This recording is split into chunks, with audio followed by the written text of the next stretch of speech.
The Honorable Penny Asperati presiding. Good morning, Carol. Please be seated and come to order. All right. Good morning. Good morning, Judge. How are you? Good. Morning. I don't know how am I guess is the I question. think we're good. Okay. Your Honor, the Commonwealth has elected to proceed on one count of aggravated within 3 years and one count of aggravated same transaction. We have presented one instruction for each of those counts. It is the model. We have added to that one instruction that had not been previously provided for child endangerment. We will not be going forward on. And I'm going to take out the child abuse one. Abuse and correct? neglect, exactly. Okay. And then we have withdrawn, and I can tell you which letters. Okay. Instructions Right. that were related to Sure. first degree, second degree. Let me, hold on a moment, just for the record, which counts of the 4 counts of aggravated murder are you going forward on? One moment. Either 1 and 3 or 2 and 4. I think those are the options. Right. But I just want to make sure for the record. And I'm sure you're right, Judge, but we'll open it really quick and just Okay, make sure sure, that absolutely. our 1 and 3 and 2 and 4 are the same as yours.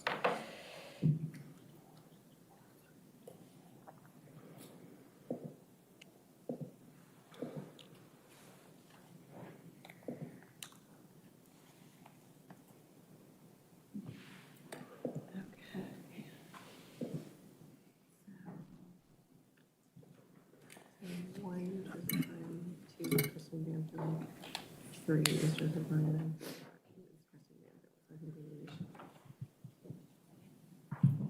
Need 2, no. We doing, trying that. Sure. So, So 1 and 3? 1 and, no. No. No. 1 and 4. 1 and 4. 1 and 4? 1 and 4. Okay, absolutely, that's fine. Any objection to that then? No, Your Honor. All right, so we're going forward on count 1 and 4 of the case number ending in 666. And then for 2 and 3, there's a motion to dismiss those. Oh, wait, so you have okay, no hold on, I'm objection to- getting tapped. No, ma'am. Wait a minute, hold on. There seems to be a change here. Sorry, we're gonna read this one more time.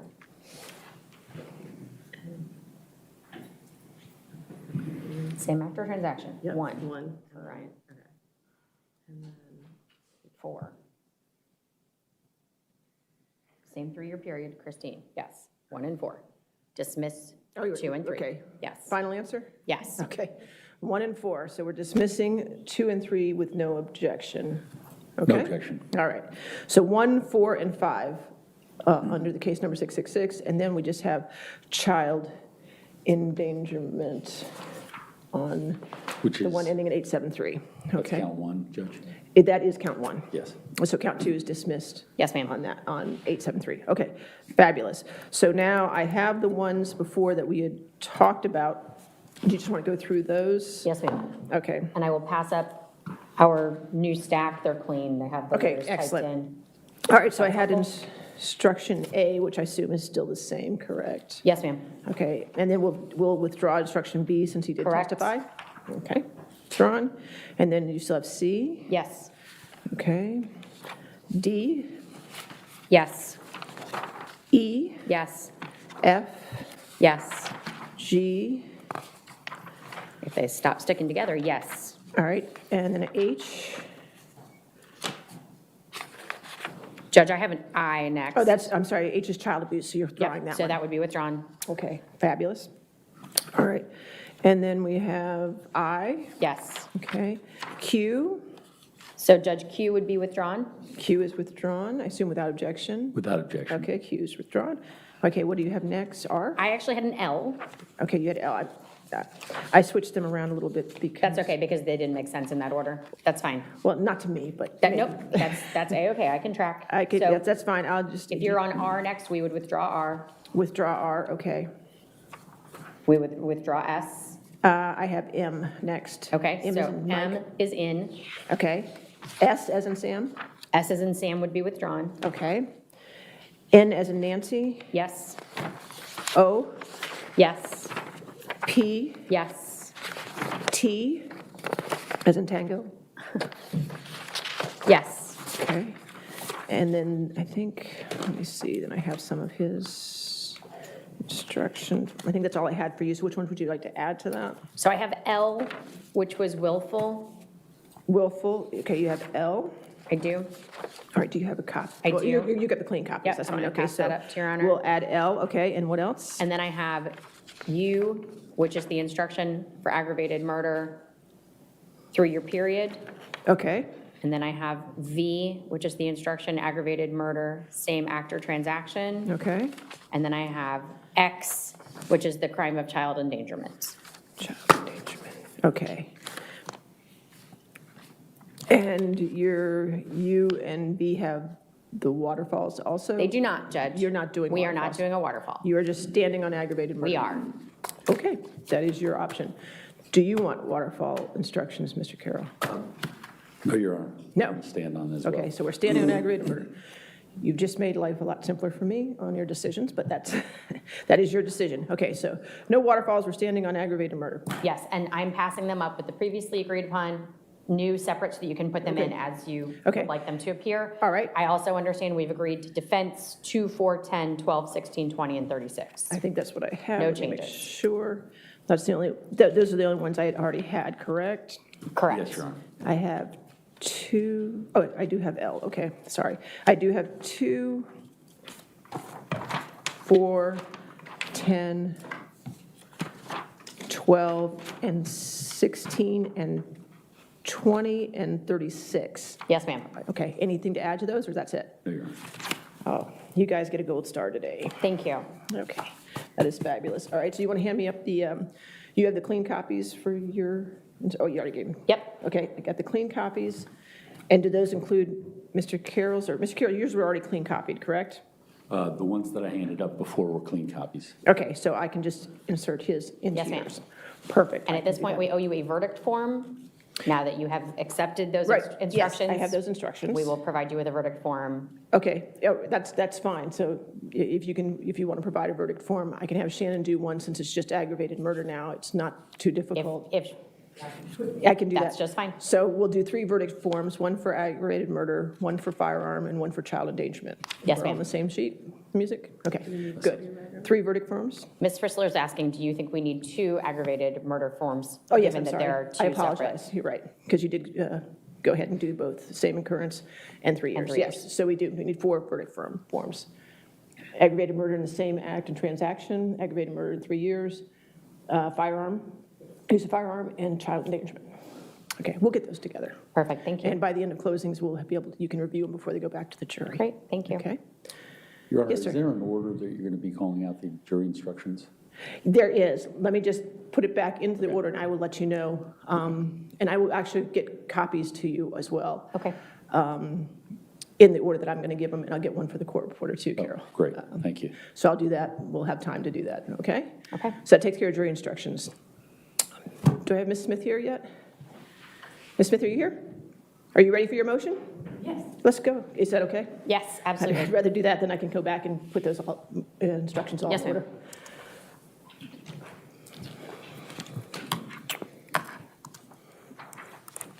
Ms. Smith, you can just come to the center podium, that's fine. Thank you. Apologize, these were all withdrawn. Just want to make sure I have the right Ms. Smith. This is for the access motion? Yeah, yes. Okay, great. Well, you're Ms. Smith, so. Well, no, I know. You I answered. There could be multiple Ms. Smiths, so I wanted to make Well, sure. the odds were pretty good that that I had the right person. I know it was set for 9:30, but since we were so organized today, if it's okay with you, I'd like to go ahead and do it now. Absolutely. All right, I've read your motion. Thank you. So you don't need to regurgitate it, but anything you want to add to the record, you're welcome to. Oh, thank you. No, I mean, I appreciate you reading it. And just for the record, I'm Alia Smith here on behalf of ABC and NBC for access to sealed records. And I won't repeat what's in our papers, other than to say I read the Commonwealth's opposition yesterday. Right. And, I don't think that they offered, the compelling reasons that are necessary to seal, in a public criminal trial. But, the fact that the litigation was concluded in the Daily Press case, which is one of the main authorities that we relied on, I don't think is a distinction, because the harm that they're claiming here is not to do with jury tampering or jury impact.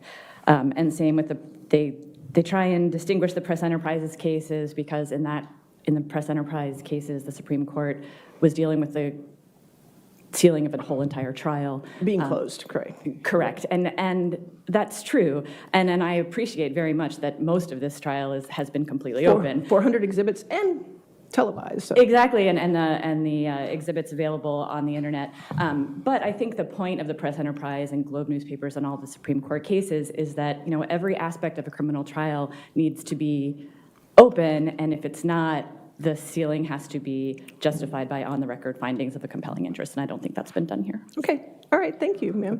Did you want to respond? I did read your opposition We brief. would submit on our brief. Spin on your brief. Did you want us to respond, Mr. Carroll? You join your microphone, just. Your Honor, I would join in the Commonwealth's position. All right, thank you. Okay, you can stay right there. That's fine. All right, so the ruling on the media motion, non-parties ABC and Dateline have moved to unseal certain exhibits admitted during this trial. The court fully recognizes and respects the First Amendment and the fundamental principles of transparency in our judicial system. These proceedings have at all times been open to the public and the media has not been denied access to any hearing or trial testimony in this case. At the same time, the court does not take the sealing of documents lightly. When considering sealing or unsealing, the court must balance the public's right of access against other compelling constitutional and statutory interests. Here, the constitutional and statutory rights of crime victims. Article 1, Section 8 of the Virginia Constitution, entitled Rights of Victims of Crimes, and Code 19.2-11.01, entitled Crime Victim and Witness Rights, require that crime victims be treated with dignity, respect, and sensitivity, and that their privacy be protected to the extent permissible under law. Victims are defined in relevant part to include family members of homicide victims, including spouses, parents, children, and siblings. As the Supreme Court recognized in Globe Newspaper Company versus Superior Court, the First Amendment right of access to criminal trials serves the important purpose of protecting the free discussion of governmental affairs. However, that right is not absolute. It may be limited where there is a compelling governmental interest, and any limitation must be narrowly tailored to serve that interest. The court finds that unsealing these materials would add little, if anything, to the public's understanding of the judicial process, while substantially infringing upon victims' constitutional and statutory rights. Here, the court finds that the protection of victims' rights constitutes a compelling governmental interest. That interest necessarily limits the public dissemination of graphic depictions of deceased victims, nude victims undergoing life-saving measures, and autopsy images, particularly where such materials would be available for permanent public distribution, download, and reproduction worldwide. The First Amendment does not require the court to permit the exploitation of crime victims or their families by releasing graphic images of their loved ones' bodies for purposes unrelated to public oversight of the judicial process. The victims in this case were a mother, daughter, sister, and a son, brother, and grandson. Their surviving family members' constitutional rights must be considered and respected. This remains a public trial. Of the exhibits admitted into evidence, approximately 400 exhibits are unsealed and publicly accessible on the court's website 24 hours a day. 74 exhibits were placed under seal. The court has reviewed each sealed exhibit admitted in this case to ensure that sealing was narrowly tailored and justified. I will note initially that one category of material referenced in the motion, the co-defendants' interviews with the Commonwealth, were never admitted into evidence and are not part of the court's record in this trial or any pretrial proceeding, okay? Those materials remain in the possession of the parties and are not subject to unsealing by the court. Additionally, the minor child's interview was sealed pursuant to a pretrial motion due to the presence of a minor victim, and that sealing remains appropriate. With respect to the sealed body-worn camera recordings, the moving parties requested that the court redact or excise portions depicting victims' bodies and release the remainder. The court received these exhibits in their entirety as evidence. It is not within the court's role or technical ability to edit, splice, or alter admitted evidence, and the exhibits must be considered as they are entered into the record. All sealed exhibits were sealed pursuant to motions agreed to by the parties at the time of admission. For the record, the court will now go through each sealed exhibit and state the basis for sealing. In doing so, the court does find that certain sealed exhibits do not implicate victims' rights and therefore will be unsealed, okay? So I'm gonna go through it and I'll give you a copy of this. No, I appreciate that. And can I just be heard on for one moment on the body-worn camera footage? You can, but I'm not gonna change my mind. Okay. All right, so would you not rather do, okay, good, okay. So let's go through the sealed exhibits. All right, number 4 is a body cam of Officer Hugh. Both victims are shown, one is deceased and one is nude, and life-saving measures are being taken. A recently sealed number 5 is a picture In the far right corner, you can see Mr. Ryan's body. Number 6, of the Commonwealth's evidence body cam of Officer Beckner, both victims are shown. One is deceased and one is nude, and life-saving measures are being taken. Number 8 is a photo from the still body cam, and it's of the victim's body. Number 9 is also a photo from the body cam of the victim's body. Number 10, the body cam of Officer Gibbons. Both victims are shown. One is deceased and one is nude, and life-saving measures are being taken.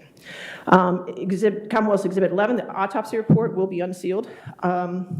Commonwealth's Exhibit 12, the autopsy report of Mr. Ryan will be unsealed. Number 11 was Ms. Banfield. Number 13 is a photo of Joseph Ryan's deceased. Number 15 is a photo of Joseph Ryan deceased.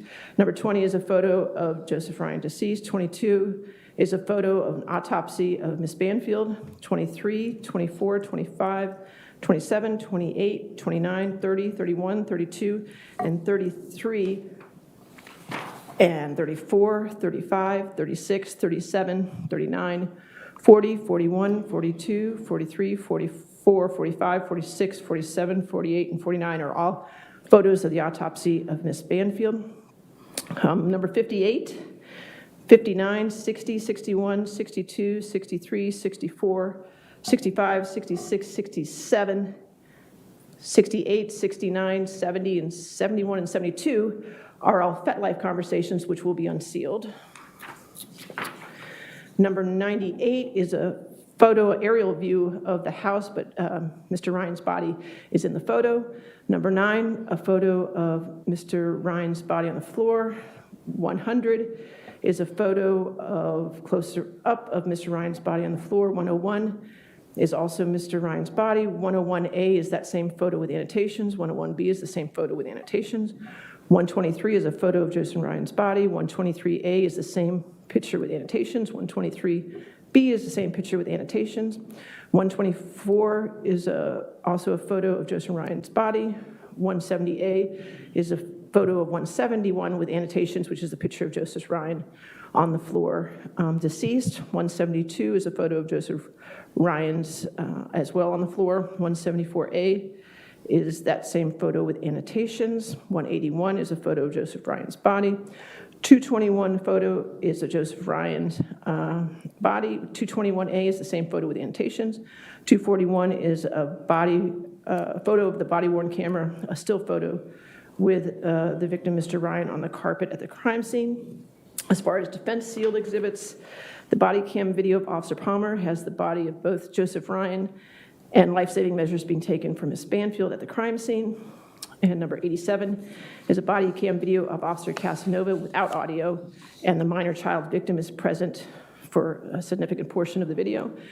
And 119 is a Gmail log for FetLife, which I will unseal. So I will give you a copy of those, and I'll highlight the ones that I'm unsealing. They're already highlighted. I appreciate that very much. And just for the record, I'd like to add that in the Knorr case that we cited, Sure. The court did order the availability of redacted video and documentary records. And in the AP case from the Fourth Circuit, the court held that administrative burdens are not a sufficient compelling reason to keep things. And so I really feel like, there's a way that public can have access to some of this, even if they don't have the specific, very graphic images. And the exhibit is the exhibit, and I take the exhibit as it is. All right? Thank you very Understood. much for Thank your you, Your motion, Honor. and have a good day, Ms. Smith. All right, do we have anything then until 10 o'clock? No, ma'am. All right, I will go ahead and get the instructions put together in the order I'm going to do them, get a copy of them, and if you want to stay here, I'll get you the copy so you can be prepared for your opening statements, okay? Thank you. All right, thank you. All rise.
The Honorable Penny Asperati presiding. Please be seated and come to order. All right. So there was a little Blip, Judge. blip, but we seems to have taken care of it. We got your clean parts now, and then you had the 20 that you wanted to put the two together, which, if you want to take a look at it. Yes. If you want to approach. Yes, ma'am. You wanted to add 20, but you had two 20s. So we combined them, Shannon combined them for you. Is that? Yeah. And there's no objection to 20? No, ma'am. All right. So what we'll do, no problem. So what we'll do, this is the order I'm going to read them in for the record, and we have copies for the attorneys and for the court reporter for right now. Then we'll get copies for the jurors as well.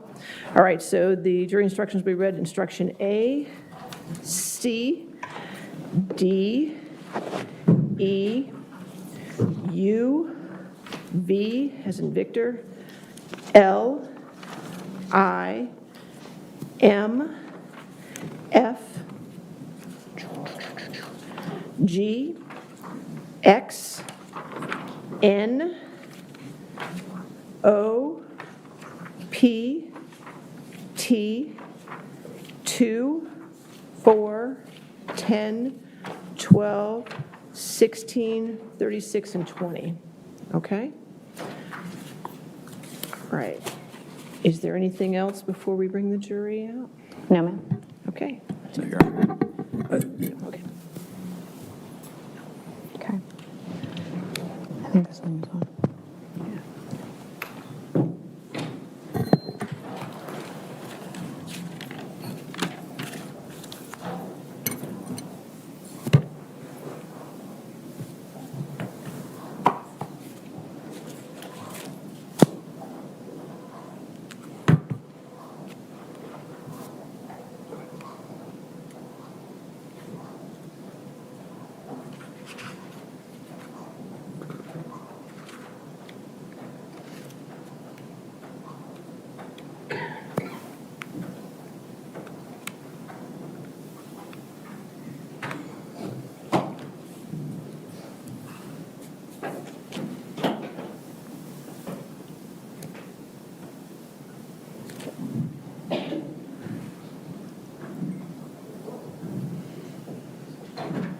Good morning, ladies and gentlemen. I swear, juror number 2, I'm going to have to put you on the payroll. You keep that door open every time you come back. I really appreciate it. All right, ladies and gentlemen of the jury, you now have heard all the evidence in this case. All right, before the lawyers make their closing arguments, the court will give you the instructions of the law that you are to apply in deciding this case. Since it's been quite a while since I gave you the preliminary instructions, I want to remind you that in their closing arguments, the lawyers will refer to the testimony and other evidence that you will have heard, but what the lawyers say in their closing arguments is not itself evidence. Their statements are only their recollection of what the evidence in the case was. It is your collective recollection as 12 jurors of what the evidence in this case was, which shall govern your deliberations. In addition, remember your notes should be used only as an aid to your memory. You should not give your notes precedence over your independent recollection of the evidence, and you should rely on your independent recollection of what the evidence in the case was, and you should not be unduly influenced by the notes of other jurors. In addition, it's a reminder that the court has sealed the names of the jurors for a year. Just wanted to make sure I remind you of that. Okay, as far as the jury instructions are involved, you'll be able to take these written jury instructions into the jury room with you, and it will make copies for all 12 jurors, okay? So you don't need to take notes on them right now, but I would ask for your attention when I read them, okay? With respect to the instructions I'm about to give, you might notice that at the top of them, some of them are numbered and some of them are lettered. You're not to concern yourself with that. You're just looking at the body of the instruction themselves, okay? Some of the instructions may appear to be in conflict. This is because the court cannot predict your findings of fact. Therefore, the court must instruct you, the jury, on the applicable law under both the Commonwealth's case and the defendant's theory of the case, okay? Brendan Banfield is presumed to be innocent. You should not assume that he is guilty because he has been charged and is on trial. This presumption of innocence remains with him throughout the trial and is enough to require you to find him not guilty unless and until the Commonwealth proves each and every element of the crime beyond a reasonable doubt. This does not require proof beyond all possible doubt, nor is the Commonwealth required to disprove every conceivable circumstance of innocence. However, suspicion or probability of guilt is not enough for a conviction. There is no burden on Brendan Banfield to produce any evidence. A reasonable doubt is a doubt based on your sound judgment after a full and impartial consideration of all the evidence in the case. Any fact that may be proved by direct evidence may also be proved by circumstantial evidence. That is, you may draw all reasonable conclusions from the evidence. You may convict Brendan Banfield on circumstantial evidence alone, or on circumstantial evidence combined with other evidence if you believe from all the evidence that he is guilty beyond a reasonable doubt. When the Commonwealth relies upon circumstantial evidence, the circumstances proved must be consistent with guilt and inconsistent with innocence. It is not sufficient that the circumstances proved create a suspicion of guilt, however strong, or even a probability of guilt. The evidence as a whole must exclude every reasonable theory of innocence. You are the judges of the facts, the credibility of the witnesses, and the weight of the evidence. You may consider the appearance and manner of the witnesses on the stand, their intelligence, their opportunity for knowing the truth and for having observed the things about which they testified, their interest in the outcome of the case, their bias, and if any has been shown, their prior inconsistent statements, or whether they have knowingly testified untruthfully as to any material fact in the case. You may not arbitrarily disregard believable testimony of a witness. However, after you've considered all the evidence in the case, then you may accept or discard all or part of the testimony of a witness as you think proper. You are entitled to use your common sense in judging any testimony. From these things and all the other circumstances of the case, you may decide which witnesses are more believable and weigh their testimony accordingly. If you believe from the evidence that a witness other than Brendan Banfield previously made a statement inconsistent with his testimony at this trial, the only purpose for which that statement may be considered by you is for its bearing on the witness's credibility. It is not evidence that what the witness previously said is true. The defendant is charged with the crime of aggravated murder. The Commonwealth must prove beyond a reasonable doubt each of the following elements of that crime. Number one, that the defendant killed Christine Banfield and Joseph Ryan. And number two, that the killings were willful, deliberate, and premeditated. And number three, that the killings occurred within a 3-year period. If you find from the evidence that the Commonwealth has proved beyond a reasonable doubt each of the above elements of the crime is charged, then you shall find the defendant guilty of the aggravated murder of Christine Banfield and Joseph Ryan. If you find that the Commonwealth has failed to prove beyond a reasonable doubt any of the elements of the crime, then you shall find the defendant not guilty. The defendant is charged with the crime of aggravated murder. The Commonwealth must prove beyond a reasonable doubt each of the following elements of that crime. Number one, that the defendant killed Christine Banfield and Joseph Ryan. And number two, that the killings were willful, deliberate, and premeditated. And number three, that the killings occurred as part of the same act or transaction. If you find from the evidence that the Commonwealth has proved beyond a reasonable doubt each of the above elements of the crime as charged, then you shall find the defendant guilty of the aggravated murder of Christine Banfield and Joseph Ryan. If you find that the Commonwealth has failed to prove beyond a reasonable doubt any of the elements of the crime, then you shall find the defendant not guilty. Willful, deliberate, and premeditated means a specific intent to kill adopted at some time before the killing, but which need not exist for any particular length of time. A willful act is one done with a bad purpose or without justifiable excuse, or without ground for believing it is lawful. A willful act is intentional, or knowing or voluntary, as distinguished from accidental. The terms bad purpose or without justifiable excuse require knowledge that the particular conduct will likely result in injury or illegality. To prove the charge of murder, the Commonwealth does not have to prove a motive for the killing. The presence or absence of a motive may be considered in arriving at your verdict. Brendan Banfield is charged with the crime of using a firearm while committing or attempting to commit murder. The Commonwealth must prove beyond a reasonable doubt each of the following elements of that crime. Number one, that Brendan Banfield used a firearm. And number two, that the use occurred while Brendan Banfield was committing or attempting to commit murder. If you find from the evidence that the Commonwealth has proved beyond a reasonable doubt each of the above elements of the crime as charged, then you shall find Brendan Banfield guilty. If you find that the Commonwealth has failed to prove beyond a reasonable doubt either or both of the elements of the crime, then you shall find Brendan Banfield not guilty. A firearm is any instrument that is capable of expelling a projectile by force or gunpowder. A firearm is also an object that is not capable of expelling a projectile by force or gunpowder, but gives the appearance of being able to do so. The existence of a firearm may be proved by circumstantial evidence, direct evidence, or both. Brendan Banfield is charged with the crime of child endangerment. The Commonwealth must prove beyond a reasonable doubt the following elements of that crime. Number one, that Brendan Banfield had custody of Valerie Banfield, who was a child under the age of 18. And number two, that he willfully or negligently caused or permitted the life of such child to be endangered. If you find from the evidence that the Commonwealth has proved beyond a reasonable doubt both of the above elements of the crime as charged, then you shall find Brendan Banfield guilty of child endangerment. If you find that the Commonwealth has failed to prove beyond a reasonable doubt either or both of the elements of the crime, then you shall find Brendan Banfield not guilty. The fact that Brendan Banfield has been indicted by a grand jury is not evidence against him, and you should not consider it. If there is concert of action with the resulting crime, one of its incidental probable consequences, then whether such crime was originally contemplated or not, all who participated in any way in bringing it about are equally answerable and bound by the acts of every other person connected with the consummation of such resulting crime. You must not consider any matter that was rejected or stricken by the court. It is not evidence and should be discarded. You may infer that every person intends the natural and probable consequences of his acts. The Commonwealth bears the burden of proving beyond a reasonable doubt the identity of the defendant as the person who committed the crimes charged. If the Commonwealth has not met this burden, you must find the defendant not guilty. You may consider the character of the defendant when proven by the evidence, whether good or bad, along with the other factors and circumstances in the case in determining his guilt or innocence. The statements presented to you as having been made by the defendant are submitted for your consideration along with all the other evidence. The weight, value, credibility, and reliability of those statements are questions for your determination. If you believe from the evidence that the defendant previously made a statement inconsistent with his testimony at this trial, that previous statement may be considered by you as proof that what the defendant previously said is true. Juliana Perez Magales has testified that she was an accomplice in the commission of the crime charged in the indictment. While you may find your verdict upon her uncorroborated testimony, you should consider such testimony with great care, and you are cautioned as to the danger of convicting the defendant upon the uncorroborated testimony of an accomplice. Nevertheless, if you are satisfied from the evidence of the guilt of the defendant beyond a reasonable doubt, the defendant may be convicted upon the uncorroborated evidence of an accomplice.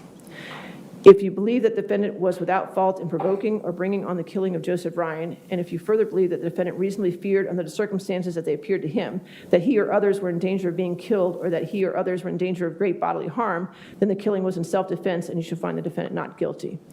The defendant contends that he acted in defense of another person. Under Virginia law, this defense is governed by the same principles that apply to self-defense. Number one, burden of proof. If the evidence raises a reasonable doubt as to whether the defendant acted in lawful defense of another, the jury must find him not guilty. Number two, reasonable belief of imminent danger. The defendant must have had a reasonable belief that the person he sought to protect was in imminent danger of bodily harm. All right, closing arguments. Thank you, Your Honor.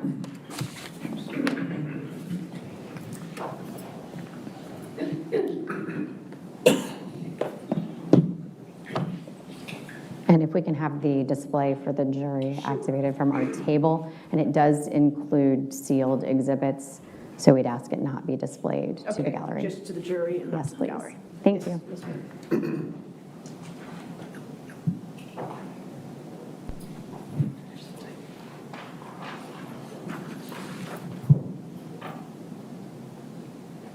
You good?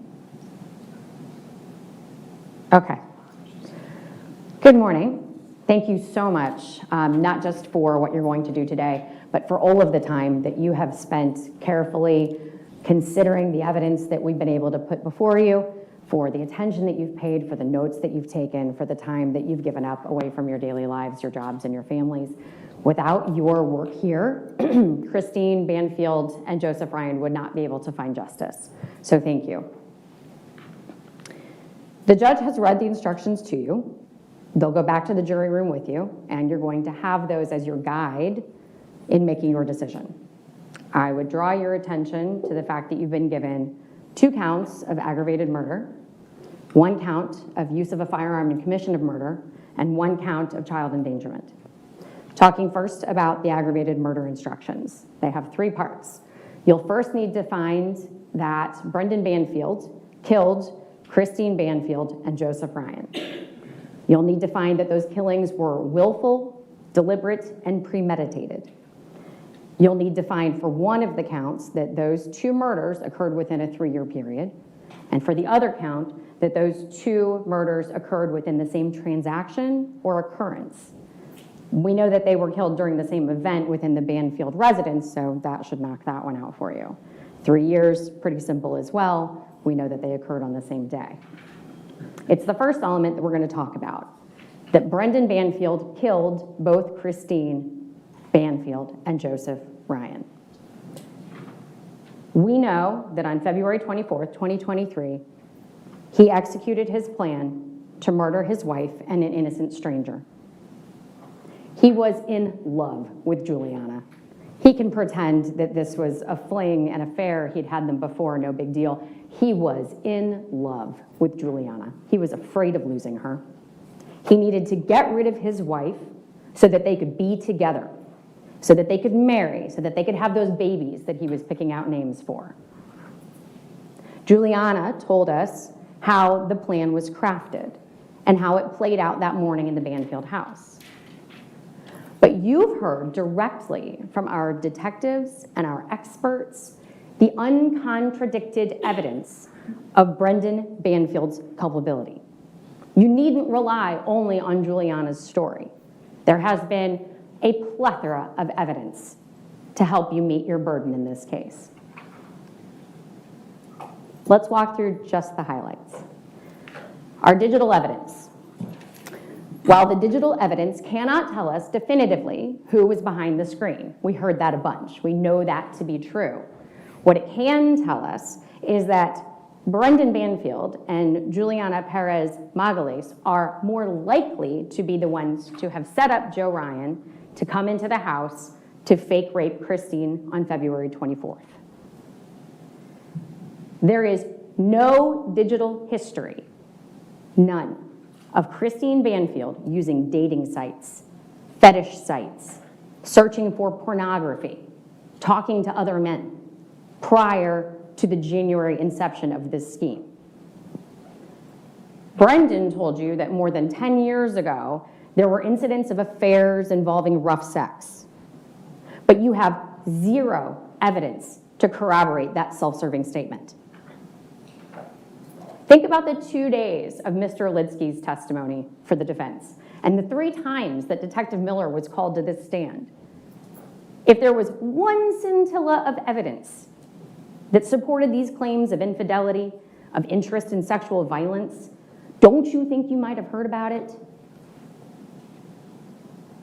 The FetLife and Telegram contacts all occur on Christine's laptop, frequently while her phone is in use with something completely innocuous. You remember the frozen tickets, the Lululemon shopping, the family vacations the day before the murder?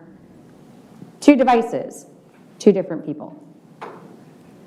The FetLife and Telegram usage only ever occurred when Brendan Banfield and Juliana Perez Magalhaes are in the home. Is it at all plausible that this woman wouldn't take advantage of an empty house to engage in her plans for adultery? That on the 2 weekends that her husband and the nanny are out of the house, those are the 2 weekends where we see 0 FetLife activity, 0 Telegram activity? Let's look at the chats themselves. Slide 1. How many potential targets were turned down by Juliana and Brendan because they wanted to meet in person first? Because they wanted to talk on the phone? Because they wanted pictures that included Christine's face? Does this make any sense for someone seeking a new relationship in an area of sexual exploration that would be new to them? Why would the real Christine Banfield have been concerned about taking these safety precautions?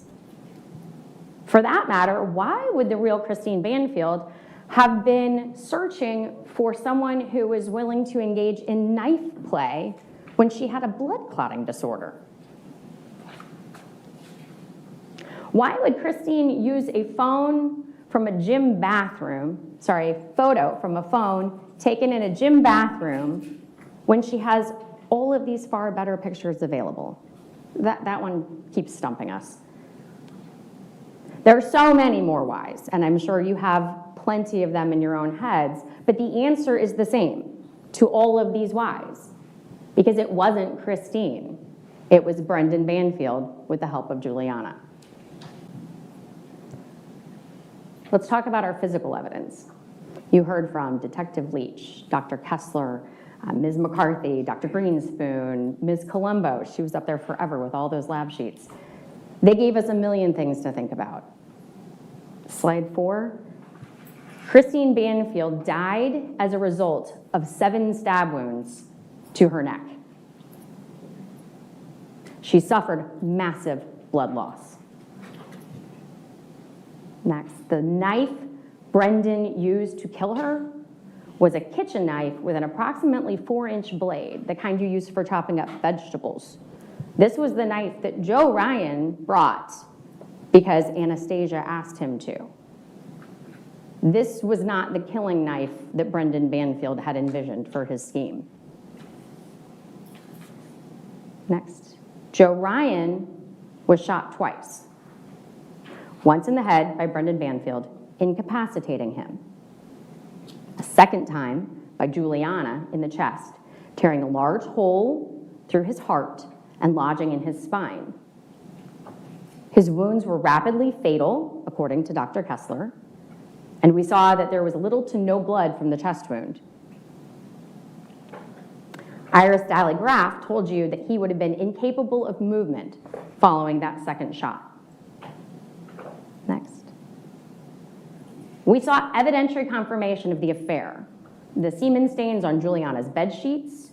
We also saw the photos of Juliana's clothing moved into the primary bedroom when the search warrant was executed in October following the murders. We saw the photos of Brendan and Juliana together, both before and after the murders. Her photos from her Instagram, their family photos in the bedroom after the murder. We saw the records from the shooting range for the purchase of the gun and the training of Juliana to shoot it. Slide 8. We saw the deactivation of the automatic locking feature on the front door at 5:47 a.m. the morning of the murders, done from Christine's phone by the person who knew how the locking system operated, Brendan Banfield. We saw Christine's phone turned off at 6:46 a.m. and hidden in a drawer in a bar table in the kitchen. This is just not where you keep your phone. This is not where we heard that this woman kept her phone. This is not where a person who's about to engage in potentially risky behavior puts her source of help. A floor away, turned off, in a drawer, off to the side of the kitchen. Just doesn't make sense. We saw Brendan Banfield drive to McDonald's and hang out, waiting for the call from Juliana. We see their call records, 10 and 11, between Juliana, Christine's phone, which is turned off, Brendan, Christine's phone, which is turned off. They're creating a record.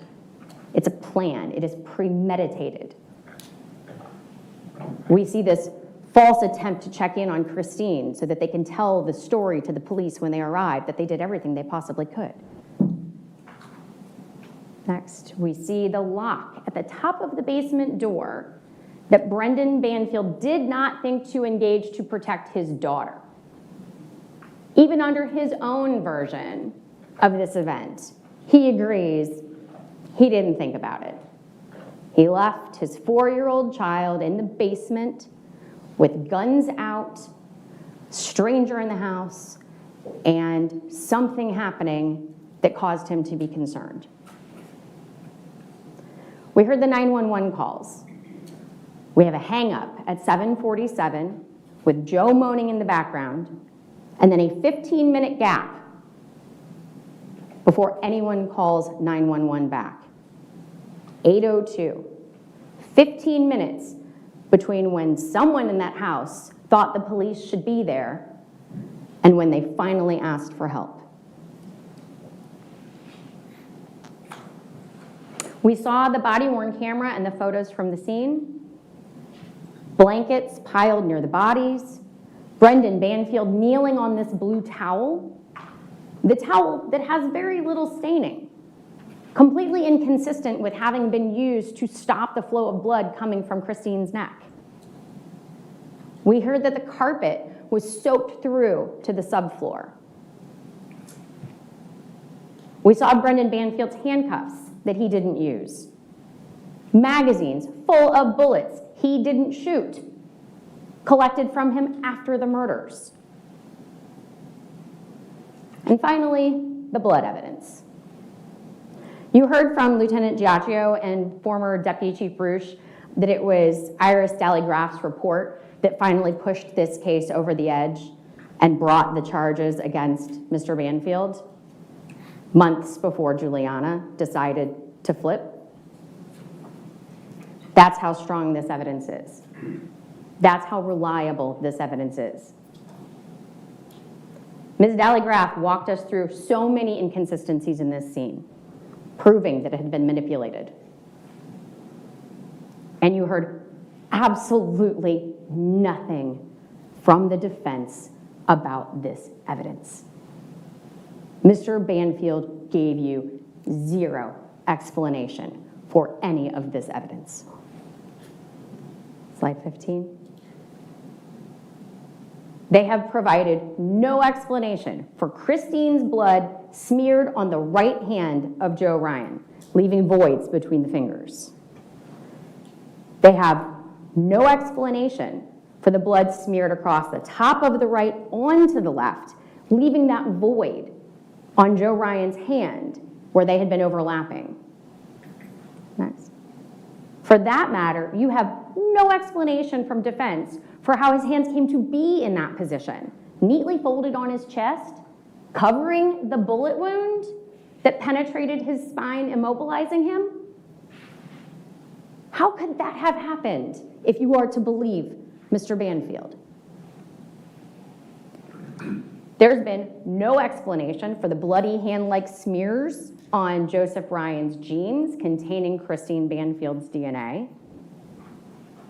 There's been no explanation from defense for how his jeans ended up bunched under his rear. Next slide. There's been nothing to tell us why a mixture of Joseph Ryan and Christine Banfield's blood, a mixture, could possibly have been on the inside of his waistband at the buttonhole, on the button, and on the zipper. Nothing from the defense to explain how Joe Ryan could possibly have manipulated his pants after being shot in the head, given that no other bleeding wounds were present. If his blood is on those pants, on that button, on that zipper, he was bleeding when they were touched. How could he, Joseph Ryan, have been the one to touch his button, his zipper, the waistband of his pants, to pull them down in that fashion? Brendan told you he never touched Joseph Ryan. And yet we have distinctive finger-shaped parallel lines on Joseph Ryan's arm and small circular stains consistent with blood having been dropped from above while Joseph Ryan lay on his back. Next. And then there's the blood on Joe's hip. Blood that traveled onto his body and then ran down to the floor with the assistance of gravity while he lay prone. It couldn't have come from his chest. That wound barely bled. He was laying down when blood was shed. Makes it pretty impossible that he stabbed Christine Banfield. Next. On the other hand, Brendan Banfield has cast off on his jeans. He has blood all over his hands. The blood stains on the backpack don't line up with the position of its contents. The blood on Joe's face is not consistent with his final position. And I'm sorry, I'm back to Joe's hands. This scene was manipulated. And it wasn't by Joe. It wasn't by Christine. And according to him, Juliana didn't do it. You have zero explanation from the defense as to how all of this blood evidence can be as it is. The Commonwealth gave you an explanation. Brendan Banfield and Juliana Perez Magalis colluded to kill Joseph Ryan and Christine Banfield. That makes sense. They created accounts, they chatted up potential victims, they got Joe Ryan into the house, and then they shot him. Brendan stabbed Christine, let her bleed out on the floor, and then dripped, smeared, and wiped her blood on Joseph Ryan's body to make it look like he had attacked Christine. Then they called the police. Brendan let Juliana take the fall, and it took a little bit of doing, but here we are, and it's his turn to be held accountable. All of this evidence can leave you with no doubt that Brendan Banfield killed Joseph Ryan and Christine Banfield. That is the first element of the aggravated homicide statute. The hard work is done. Element 2, that the killing was willful, done with a bad purpose, intentional, and deliberate. There can be no question in your minds as to the intentionality of this act, the deliberateness of this act. You must also find that it was premeditated, that at some point before the killing, he decided to kill Christine and Joe. I believe that we presented you with that evidence as well. For one of the offenses, you find that he killed 2 people within 3 years, as we've identified, same day, definitely within 3 years. For the other offense, you find that it was 2 people killed during the same transaction or occurrence. They were both killed in the room as part of the same plot, by the same person, same transaction or occurrence. The second offense is for the use of a firearm in the commission of the murders. We know from our experts that Joe Ryan died of his multiple gunshot wounds, one of which came from Brendan. If you have any question about whether or not Brendan can be held responsible when Juliana also shot Joseph Ryan, you'll have instruction O, that is concert of action. So I'm going to read to you what it says. If there is concert of action with the resulting crime, one of its incidental probable consequences, then whether such crime was originally contemplated or not, all who participate in any way in bringing it about are equally answerable and bound by the acts of every other person connected with the consummation of such resulting crime. Virginia makes it easy. Translate. If you think that Juliana Perez Magales and Brendan Banfield were working together to kill Christine and Joseph Ryan, then Brendan can be responsible for Joseph Ryan's death, regardless of which bullet did the most damage. It's not a test of either or. They were working together. That makes him equally responsible. The last charge is the endangerment to Valerie. So while in his custody, that the defendant willfully or negligently caused or permitted the life of such child to be endangered. He made it out to be Juliana's idea, but he brought Valerie into that home. He left her in the basement, knowing that Joe Ryan was upstairs. He left her in the basement while he shot and killed Joe Ryan. He left her in the basement while he stabbed his wife. He could have locked the door. He could have done this on a day she wasn't home. He could have made arrangements for someone else to have her overnight. But that didn't work with his plan. So he's guilty of this offense as well. I appreciate, again, all of the attention that you've given. I appreciate, again, all of the hard work you're about to face. Please be thoughtful in your deliberations. But at the end of the day, I don't think that there can be any reasonable doubt that Mr. Banfield has committed each and every one of the offenses that we have put before you today. Thank you. All right, thank you. Cross-examination, Mr. I'm Thank sorry, you. closing arguments? Your Honor, may I bring a bottle of water up in front of the? You can. Thank I you. just need to get the microphone. It's on. Yeah, it's on something.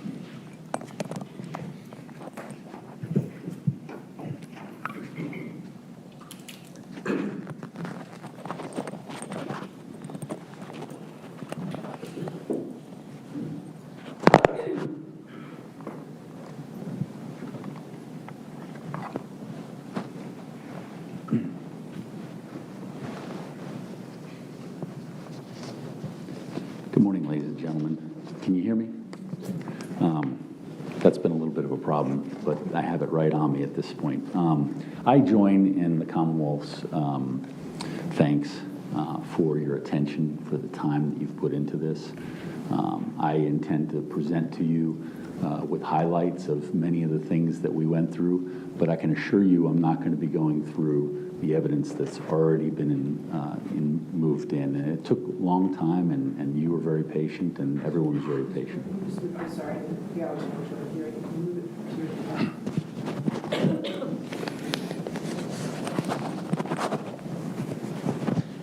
Is that better, Your Honor? Just a little further up.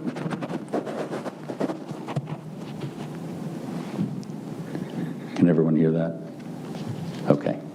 I'll try to speak a little louder. Ladies and gentlemen, I join in thanking you for your time, for your attention. You could see over the nearly 3 weeks that everybody was attentive, and that's something that is something that's crucial to this process, and so I thank you. When my children were younger, I used to walk out of the house and tell them, I'm going to defend the Constitution. They didn't have any idea what that was, and oftentimes that became, okay, whatever, Dad. I was a prosecutor then. I was a prosecutor in Fairfax County. And what that meant to me was you presented a case, no matter who it was, you presented a case where you looked at all possibilities and you looked at all evidence to determine and to make sure that you were pursuing someone that the evidence would support. In this case, this was quite unusual. When we first met for the initial opening, I talked to you about some things that I thought you should look into. I thought that you should have an ear towards what is it that they're going to present as evidence.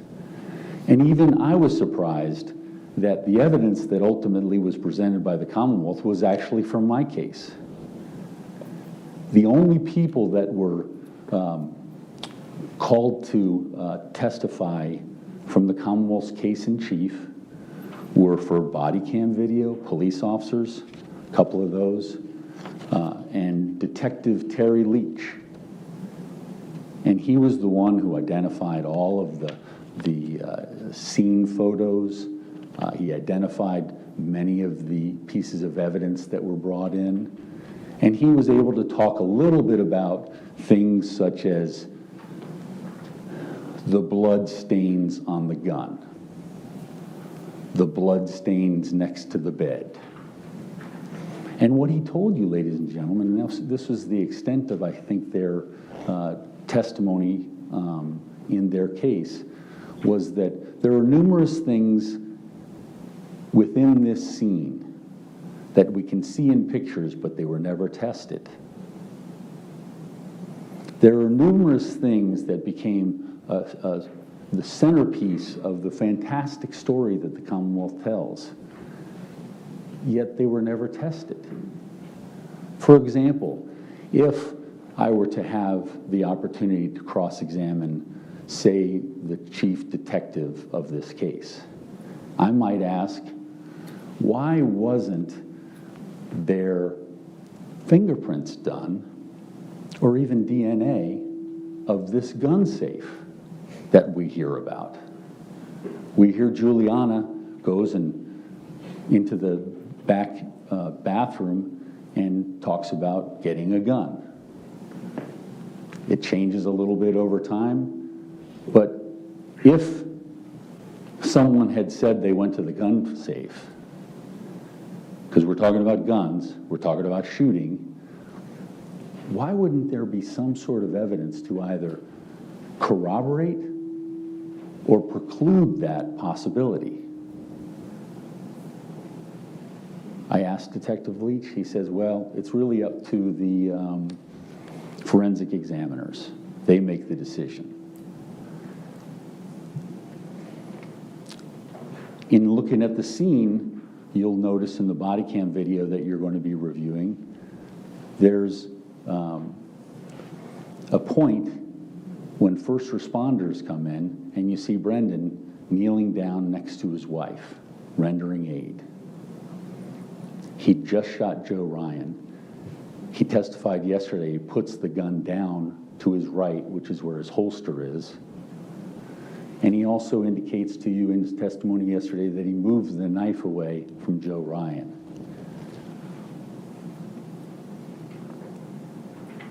The staining on the bed where my client put the gun for the first responders, because whenever there's any sort of a shooting, you have to make sure that you are nowhere near the gun in the event that you're perceived as someone who's hostile. He puts it to the corner of the bed, and the questions that remain were, did anybody ever test the blood on that gun? And you hear from Detective Leach, you can't do that. It was already test fired, and now would be potential for contaminant. Now, we didn't test the stains down on the floor where the gun was lying in before it went up on the bed. And we didn't test the gun, which appeared to be something that a serologist could just take a swab of. Yet there's some significance placed on the fact that there was a blood stain where the gun was when it had been sitting in a puddle. And so that actually was tested. In terms of the blood stain pattern analysis, which appears to be the Commonwealth's main focus of the case now, there are questions about many of the things that Ms. Sand says were never tested. And so the conclusions that are being reached in terms of Brendan Banfield did this, he did this, he did this, based upon whatever blood analysis, is oftentimes not considering the fact that it was never tested. We don't even know whose blood it was. Those kind of things are important. And so let's go back to defending the Constitution. When you are charged with presenting a case, and I chuckle a little bit when Ms. Sands says, we haven't proved anything, we haven't shown any evidence. All we've done is show evidence. All we've done is try to get the truth out there. My client doesn't have to testify, yet he gets up there and he tells a story. He's a philanderer. We can conclude that. It's horrible. It's a horrible situation to be in. He had affairs. He accepted that. He told you, ladies and gentlemen, exactly what was going on and exactly how it went. On cross-examination, he admitted to communications that were provided, which were letters between he and Juliana when she was in jail.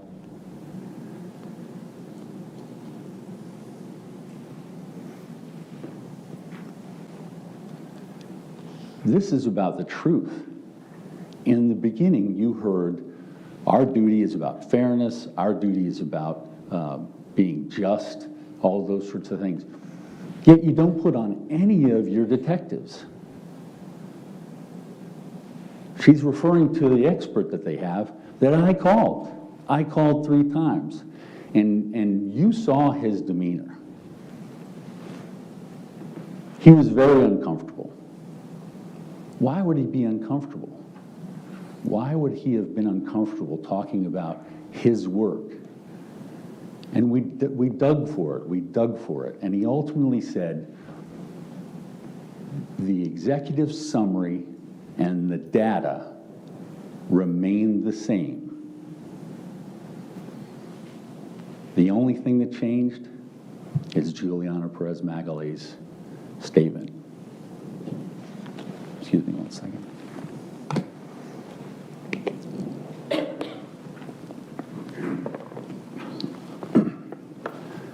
So there, number one, that's the first time that anyone in this case, which was when I called him, conclusively said the entire catfishing theory changed upon her plea deal. So let's talk a little bit about confirmation bias, or I think we referred to it when we were talking in closing, or when I was talking in closing, about a rush to judgment. You've heard from detectives from Fairfax County. Detective Smith came up and she told you the catfish theory started within weeks of the event. She says, that's not how we do it. We look to the evidence and we follow the evidence. seems like a pretty reasonable way to go. And that was something that I asked of pretty much everyone that was in some sort of investigatory capacity. That is the way cases go, is the evidence leads you where you're going to go. But lo and behold, what we find out is that that theory is being peddled by the two people in command staff, actually the three people in command staff that you also heard from. You heard from Mr. Bruch, formerly Deputy Chief Bruch, that when Brendan Miller presented his findings, well, first of all, he said, I didn't agree with his report. And I said, well, what, if any, analysis of the raw data did you do in order to make that statement, I don't agree with this report? He said, well, it wasn't that. I don't know about the data, though he said he was a computer forensic PhD. He didn't take the time to do that. So I said, okay, well, did you ever have Detective Miller come in and walk you through it? Like, show your work? Well, we talked about it quite often, but did you, in fact, have him go through everything that he did to arrive at his work? No, we didn't do that. He speaks to Lieutenant Giacchio at the time, who appears to have a direct line to him, obviating anybody else within the command staff. And what you'll see, and you'll see it in the evidence, there are emails where soon after Juliana Perez Magalhaes changes her story, there are emails to Sergeant Ames. And you remember Sergeant Ames, he came to the stand based upon my subpoena and my calling him. And Sergeant Ames was not comfortable. And you could see any of these police witnesses are just not comfortable coming to the stand on my subpoenas and answering my questions. But he did answer them. And what you saw were emails. Those emails were essentially they were just kind of forwarding it up the chain so that his supervisors knew. And he was very candid about it. I was new. I wasn't sure how to deal with a situation like this. I'd never dealt with a situation like this. But what the situation was Detective Miller's executive summary being sent up the chain to Sergeant Ames, who was in a different division than Lieutenant Giacchio, saying there's different ways, there are three different emails that you'll see. Brendan Miller has got to look over this, and he's got to go line by line and explain how we got it wrong, things such as that. The final one is to Sergeant Ames. I can tell you that every single conclusion in his report was wrong. He's going to have to do something in order to, and it's kind of, essentially, he's going to have to change this report because it needs to conform with the proffer of Juliana Perez Magalhaes. So that's twice now. Two different people that I called to the stand that essentially confirms that everything changes when she comes in and testifies.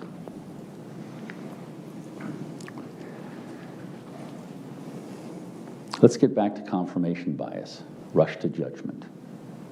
When you have people in a supervisory nature, you have a command staff chain of command, and the highest people are pushing you on your work product, that's why you look like the people that are up here testifying, because they're sitting on the fence, they're sitting on a razor, and neither side is good for them. But they came before us and they testified as to the truth. Detective Miller spoke the truth. and you could see it. Detective Miller, his work was concurred by Mr. Litsky, who you heard for quite often during this period of time. And it was peer reviewed and it was concurred by someone, a third party. You heard Detective Miller say, that's never been done in Fairfax County. You heard him say, I didn't ask for that peer review. He didn't know who asked for that peer review. Why would you want a peer review of something if it wasn't for it to change? So once again, not happy with that, not happy with the work product. There's nothing to indicate in Detective Miller's background anything but stellar expertise. But he wasn't introduced as an expert for the Commonwealth. Now, this is where this whole theory went wrong. They discredited him. They disregarded him. And they didn't listen to him. And that's a problem. That's a problem for their case. Because there are things in digital forensics that had he been involved with the group that was talking to Juliana Perez Magalhaes, he would have been able to guide them in terms of this is where the digital forensics is in conflict with you. And you heard me testify, or I'm sorry, you heard me ask questions of many of these detectives who might have been involved. Did anybody ever challenge her? Were you present when she recanted for the first time? Well, we couldn't ask that of anyone because the detectives that were in the room have not been called. The detectives that were in the room, I didn't call. And so we don't know anything, but we heard Detective Miller, and he had viewed it, and he said, when I asked him, were there challenges to what was said? He said, no, it was pretty free-flowing. To me, that tells you that whatever the story you're telling us is great, because we're getting bread in Banfield based upon that. Once again, confirmation bias. The first few weeks after the death of Christine Banfield becomes this theory of catfishing, which is what Juliana Perez Magalhaes provides to this. Now let's talk a little bit about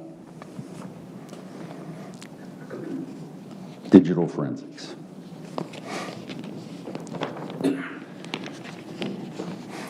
And I'm not going to try to use the computer to show these to you because that was excruciating at times.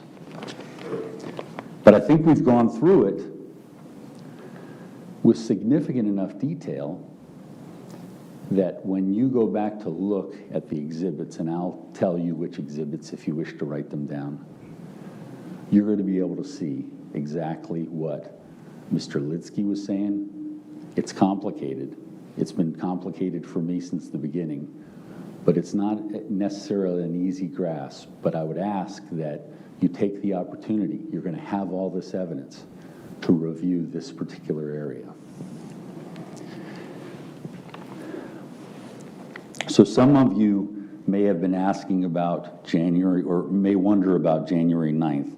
That's a significant date in this investigation because that's the day when the Gmail account, called the suspect Gmail account, was started.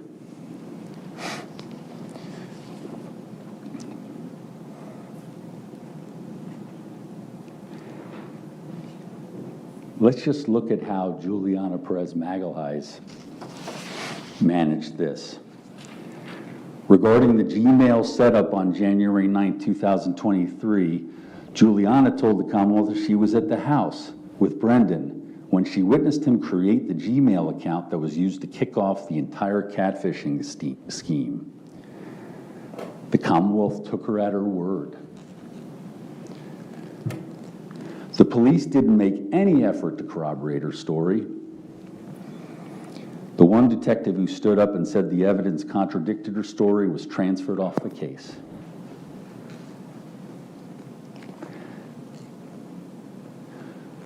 I think the words were from then Deputy Chief Bruce, "That guy will never work on another digital forensics case in major crimes as long as I'm here." He admitted it. There was no dancing around. He admitted it. So you have something that's in opposition to whatever the theory is that you're trying to peddle, and you're in the command staff, you're high up in the police department, you can just transfer them. And so it was from that point on, Detective Miller was of no benefit to the police because no one would utilize him once the stamp of disapproval had hit him. He was moved over to child sex.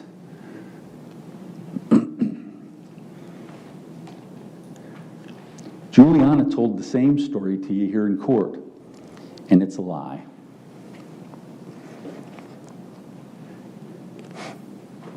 The account wasn't created with Christine's phone. I'm sorry, the account was created with Christine's phone, not her laptop, which was the story that Juliana had told. Juliana wasn't even home. She hadn't witnessed anything. And you saw the presentation, and that would be, the evidence would be Exhibit 297, Exhibit 294, and Exhibit 295. They're all in relation. You'd be looking at the Google records, the T-Mobile records, and the subsequent map of where the location was. You heard from Mr. Litsky that the Gmail account is crucial. They all interact. The Gmail account is necessary to get the messages relating to the FetLife. And then the Telegram was created as part of this, whatever we want to call it at this point.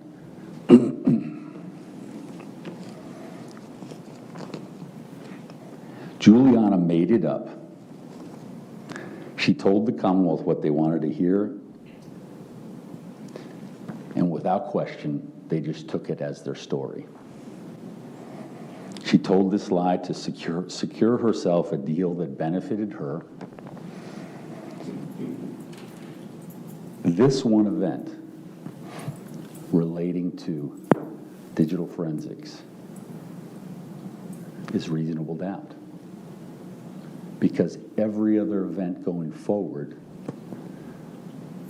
requires Brendan, based upon her statement that she didn't have anything to do it, she didn't know how to do the Gmail account, she didn't know anything about the setup, requires Brendan to be involved, or Christine. So let's look at this. There was a period of time, and you heard evidence of it, Brendan wasn't at home. January 23rd, there was a Gmail login at 11:22. That's Defense Exhibit 245.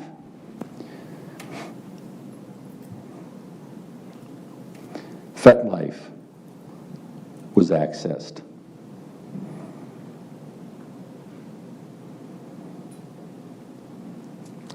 In the communications,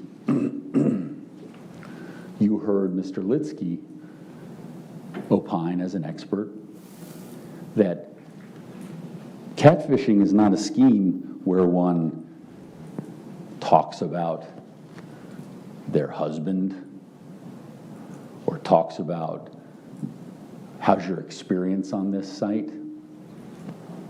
The catfishing in the truest form of the government's theory is we just want to get someone on the hook, and then person's gonna come, and then we're gonna do what we did in there in the house.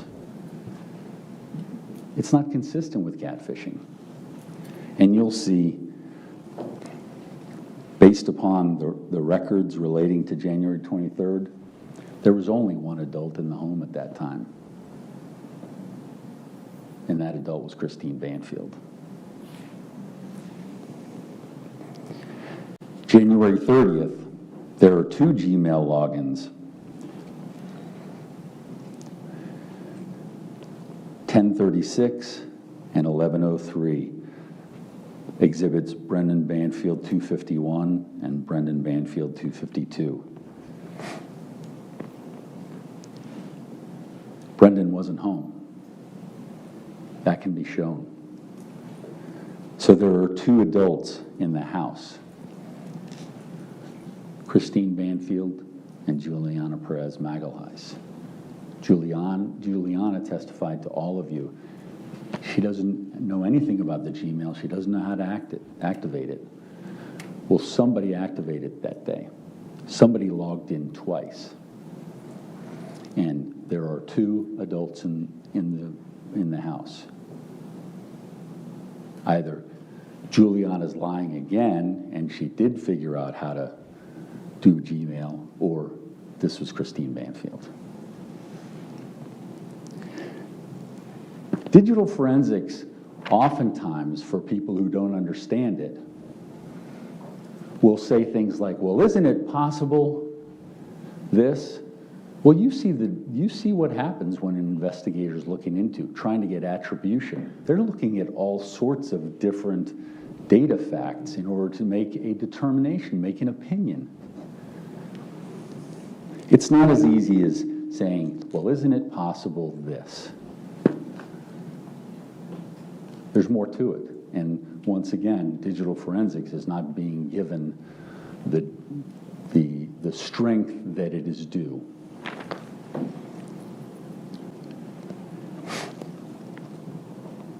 February 7th, 2023, Gmail login at 10:02 p.m. There's only 2 adults in the house. Brendan Banfield can be identified as being out of the house, and one of whom says she never did anything with Gmail. That's BB 257. It's been presented to you. You can recollect what it was that was said, but what we know is that Brendan was out of the house.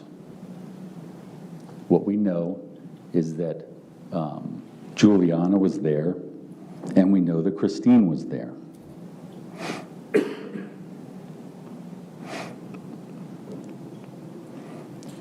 February 13th, 2023. There are logins in the morning in the 7 a.m. hour. Well, what we know from digital forensics is that Brendan left at 6:05. And at 6:12, he was at Tyson's Corner, based upon his E-ZPass records. At 6:17, he was already to Alexandria. And soon thereafter, he was in Cheltenham, which is the Federal Law Enforcement Training Center. They call it FLETC. Well, while he's on the road, while he's at the FLETC Training Center doing his training, there are 2 logins.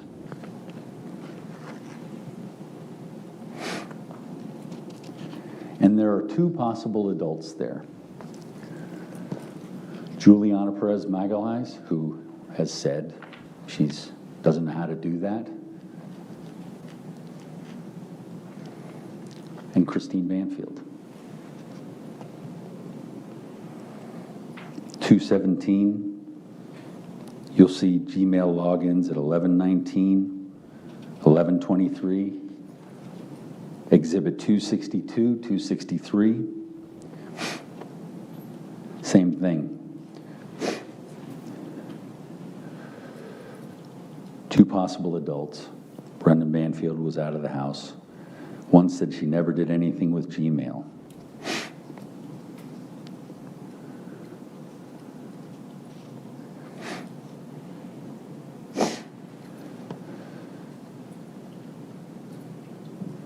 A fact that I think is very important in the discovery that was provided both to Juliana Perez Magalhaes as well as my client in preparation for her trial.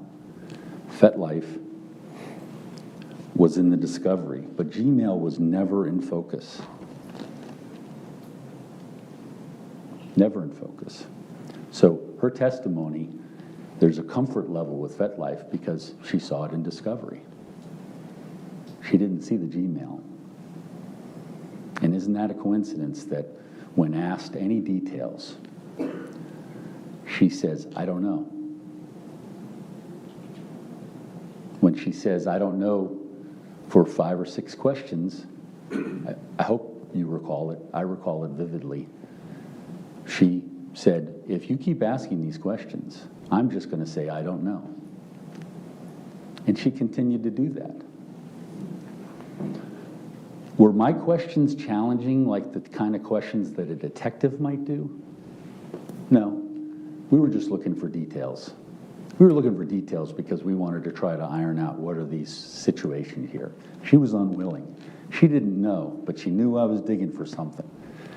But if you look at the way she testified to all of you in direct, she was led to a certain statement or a certain fact, and she stated it.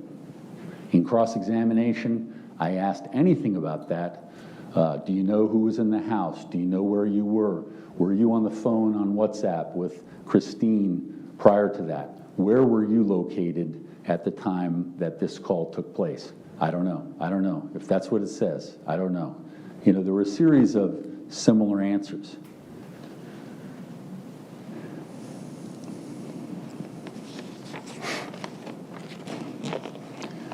Once again, her role has grown in importance for this case. It's, along with Deputy Chief Bruce and Lieutenant Giacchio, she's pushing it on through her deal. Now, one of the things that I talked to you all about, and one of the lengthy cross-examinations was relating to a group of exhibits which were number 1 through number 69. And you'll see it. It was highlighted. I think you've seen it for a brief period of time, but we were moving along. Look at that. You'll see these are the personal letters that she would write to my client. And those personal letters, I believe, is the closest to the truth that you will have heard from Juliana Perez Magalhães. She was in a situation which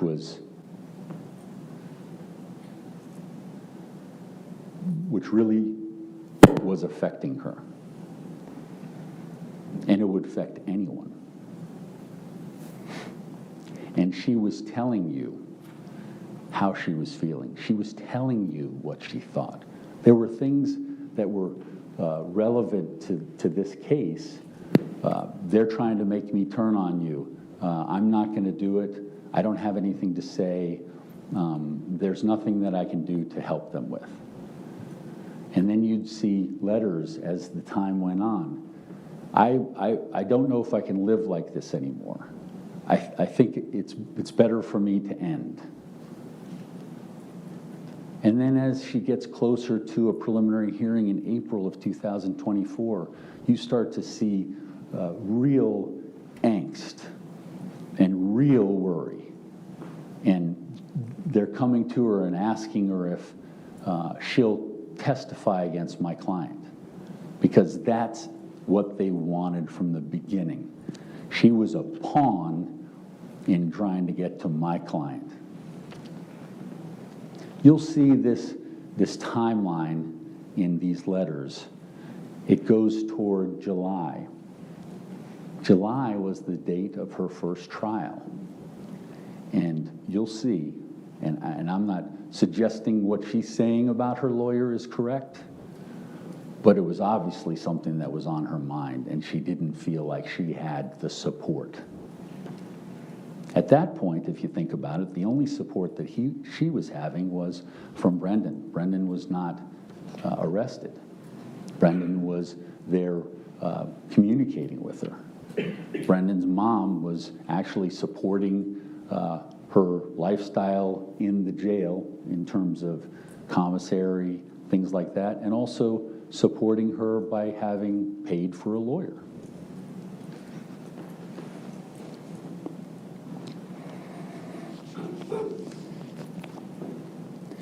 Around August, you'll see in these letters, it gets to be real despair. And then you can almost see hope just drop right away from her when she hears that Brendan's arrested. And then she testified. She went into the hospital from October 13th to October 23rd. And as soon as she's released and back to the jail, the deal is done. She's told, if you testify against him, we'll recommend time served disposition. She can go back to Brazil, be with her mom, create her new life. And we know a little bit about the new life that she's planning on creating. And you have it in the documents that are before you. She's been negotiating with people who are connected to Netflix. She's been negotiating with people who are connected to Hulu. She's been talking to every other news media, at first to try to see if they just put $50 into her commissary. But then she realized, hey, there may be something here. She's invented, she's going to try to write letters. She's going to try to write a book. She wants to have a documentary. She wants to have a series. And she's about to sign or about to agree when her lawyer steps in and says, don't sign that. And so around March of 2025, you see negotiations essentially end. The number was in the area of $25,000, and it was going to be sent to her mother in Brazil. It's a lot of money in Brazil. And so, where's the downside for her? Where's the downside for her? I mean, there are plenty of people who would make that decision, given the circumstances, given you're 2 weeks from the trial, when your attorney asks for a continuance. And oddly enough, he was asking to find a digital forensic examiner. If they'd done that, maybe that wouldn't have happened. Maybe they would have realized how strong the digital forensics examinations are.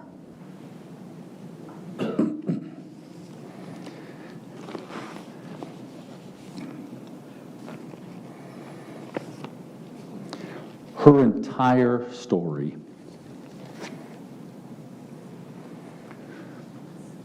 has been bought and paid for. First, with her freedom, and then now a little bit on the back end. There's a jury instruction here that says something about corroborated, uncorroborated testimony, and you should be careful of it. Now, how did they try to corroborate her? So isn't this funny? They're trying to bolster the witness who's the centerpiece of their entire case. Well, they found something when my client was arrested on his laptop that said they'd just gotten vinyl light windows in December. So, sitting in the meeting with whomever, they say, can you tell us anything about these vinyl light windows? They're triple paned, probably really good. I wasn't there, I don't know. But the story she gave was that, fantastic. We got the triple pane windows because Brendan wanted to make sure you couldn't hear a gunshot in the bedroom. And and she says, he asked me to go outside and scream to see if the windows, and she says, I'm not going to do that. So she ended up staying inside and saying Brendan went out and screamed. Well, you heard the test. I mean, this gentleman from Vinylite Windows came in. They trotted him up there. And he said, yeah, we met in January. That was when we first talked about this. And it wasn't just the windows for the bedroom, which is what Juliana said. It was the full windows. And then you saw an artifact on Facebook that is Christine Banfield actually talking to her neighbors about the numerous vendors that they had been working with to try to get a quote from December 2021. So this is well before Juliana came on the scene, but it's an opportunity to try to make her appear in the know, to corroborate her. Well, that was a disaster, and that didn't work. And you heard the gentleman, what the life cycle of order to quotes to all those things, they were all done well before any sort of relationship started with Brendan.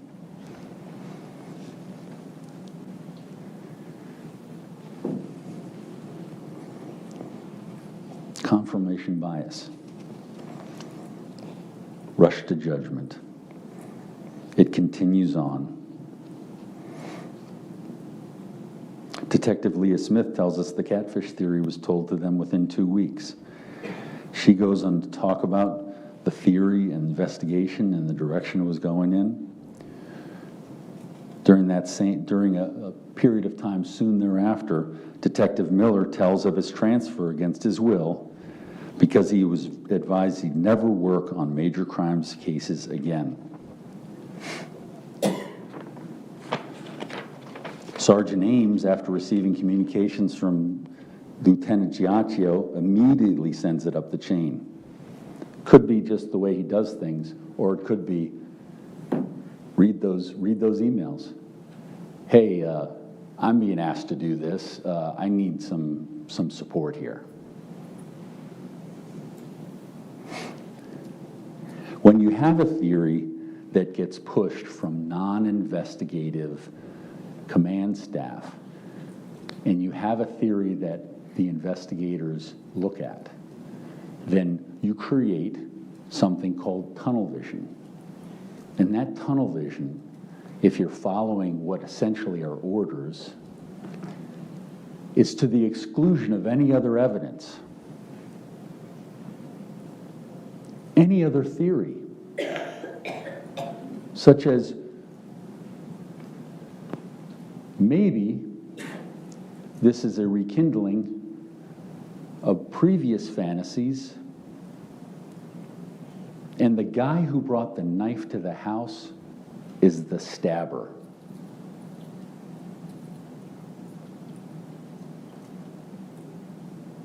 You can see how that theory is going to be pushed aside. And you can see how that's not very noteworthy for purposes of media or other attention. Once again, rush to judgment.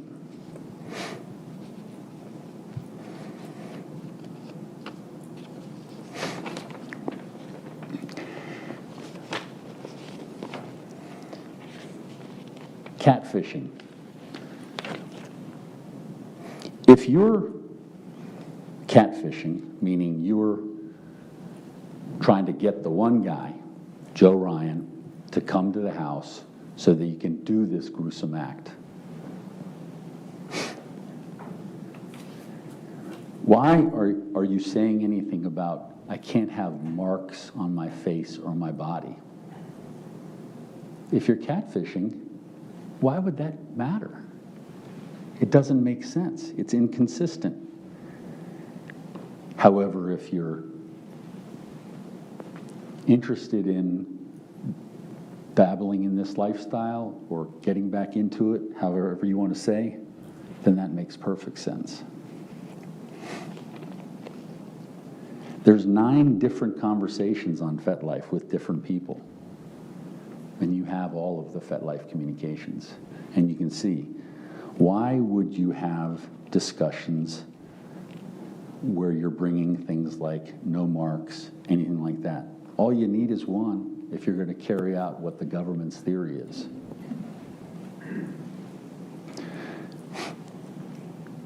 Why would you give anyone details about your work or your home or your husband if you were catfishing? I mean, if it's truly catfishing, you're looking for the biggest pile of people that might be considered. If you're telling someone that you have a husband and you want them to come over to the house, why would anybody come? You're losing the potential people that you might want to have there who are violent or, love to do all the things that Juliana has said. Why would you do that if you're catfishing? It doesn't make sense.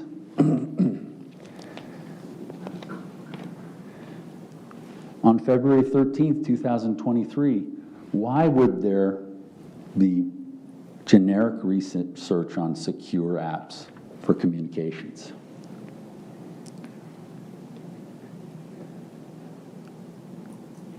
In fact, why was there even a need to transition to Telegram? Because if you're on FetLife, it's clear there are FetLife communications. And so in the world of catfishing, if you think about it, you want to do as few things that can get you caught. So what was the leap to Telegram? It doesn't make any sense. In fact, this whole theory doesn't make any sense. And the only way the government can make any sense of it is if Juliana Perez Magalhaes adopts their story once again.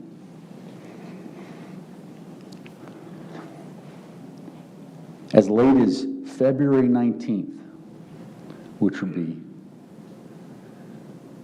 5 days before Christine Banfield's death. Under the government's theory, there were dates that were being explored with 5 different FetLife users.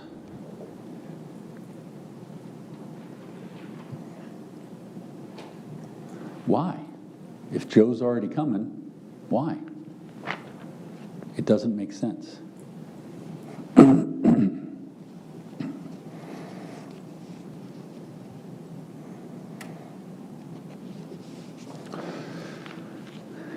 It doesn't make sense. Juliana Perez Magalhaes is doing what probably anyone would do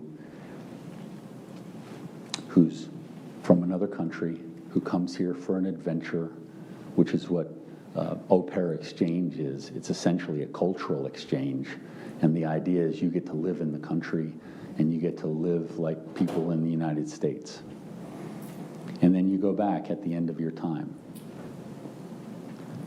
She knew at the point when she was hospitalized to the point of sickness as a result of what was going on in her life that she had to do something. And the Commonwealth and the police broke her. She turned down a misdemeanor, according to her, in January, on January 1st, and you'll see it in the communications. She turned down a misdemeanor, and all she had to do was testify against Brendan. In July, you hear her recounting her meeting with her lawyer, where her lawyer floats the idea, well, what about a manslaughter, time served, and you don't have to testify against Brendan. She agreed to that. That was never what they were talking about. That was never what they wanted to do. You heard from Sergeant Matt Nilsson, who briefly came in, and he was one of the homicide people during the time of the killing of Christine Banfield. He's since rotated out to another division. But he came in and he said, the whole goal of arresting Juliana was to flip her against Brendan. Once again, further corroboration. We knew it, we saw it from her letters, and now you have someone who was involved saying, yeah, that was what we wanted to do. That's why we did it. They broke her.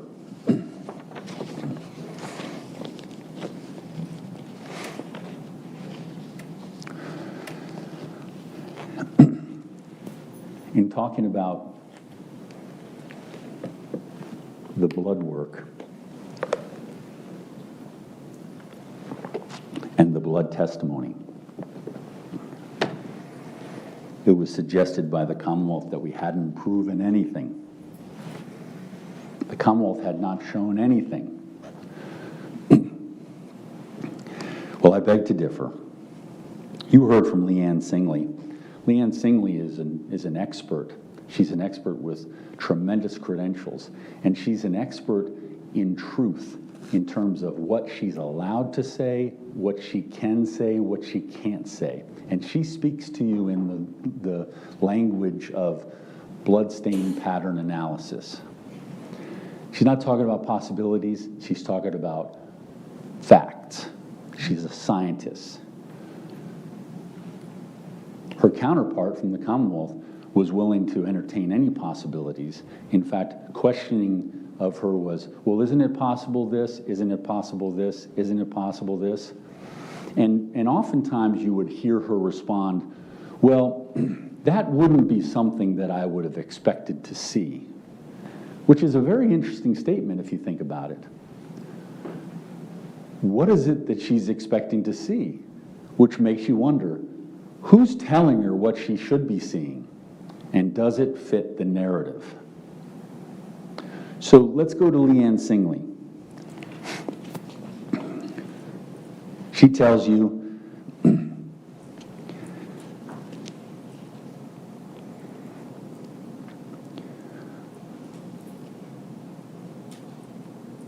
of the account of the events. Ryan stabbed Christine in the neck. Brendan shot Ryan in self-defense. Brendan rendering aid to Christine. Ryan moved toward Brendan and grabbed Brendan's arm. You see that in the videos. And Juliana shot Ryan to end the threat. What Leanne Singley tells you is all of the blood evidence supports this. Ryan brought the knife. That'll be Commonwealth's Exhibit 10. The knife has blood on it with Christine's DNA on the blade and Ryan's DNA on the handle. Ryan has Christine's blood on his hand as well as a puncture wound, which the medical examiner says is consistent with the knife. And if you look at the knife, it's described in the certificates of analysis as testing underneath the handle by the edge of the blade. And if you look at the marks on Joseph Ryan's hand, the medical examiner states that these wounds are consistent with that knife. Which reminds me, the medical examiner also said that Joe Ryan was capable of movement. And you can recall your own notes on that. That was very clear, which is in absolute conflict with Ms. Groff and is in absolute conflict with the Commonwealth's theory.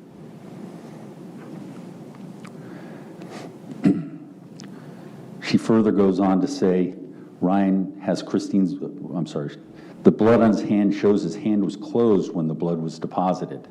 That's that closed fingers we were talking about. That's what the Commonwealth was talking about in terms of having nothing going in between the fingers. That's holding a knife. That's how that happens, because you're holding it very rigid in order to do that. The bloody handprint on Ryan's thigh is consistent with him touching his own leg with his bloody hands. That's Ms. Groff. The stains on Brendan's jeans and shirt are what you expect he would get while giving aid to Christine.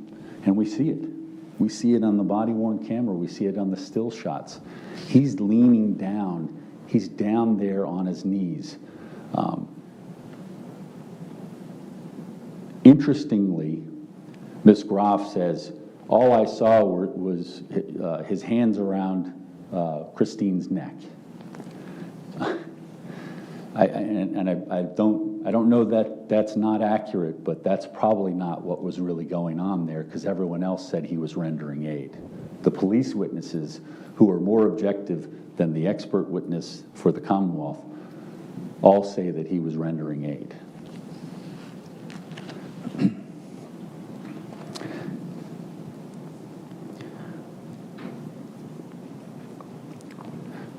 Testimony by Ms. Groff and the ME indicated that Ryan could move after the gunshot.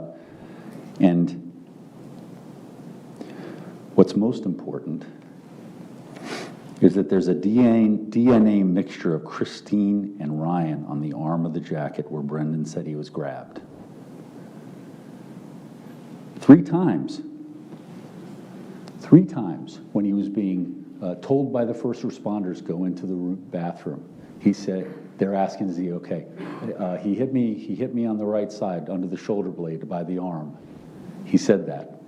Then in the ambulance, you'll hear that. He says, when they're asking, are you okay? Are you okay? I don't think I'm injured. But he did hit me on the backside of my jacket. In the ambulance, they grabbed the jacket.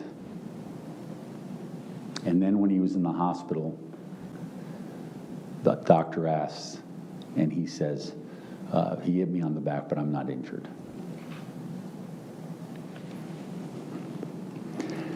The critical part of that is that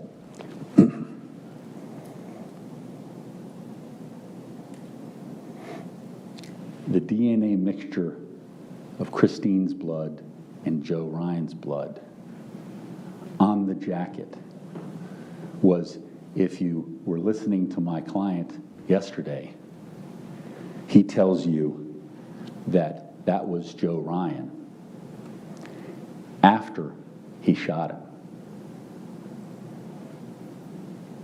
That mixture of blood with Christine and Joe Ryan himself had to be after Joe Ryan had stabbed Christine in the neck. And that's the way her blood would get on him in order to be able to get the back of my client's jacket. That's what Ms. Singley says.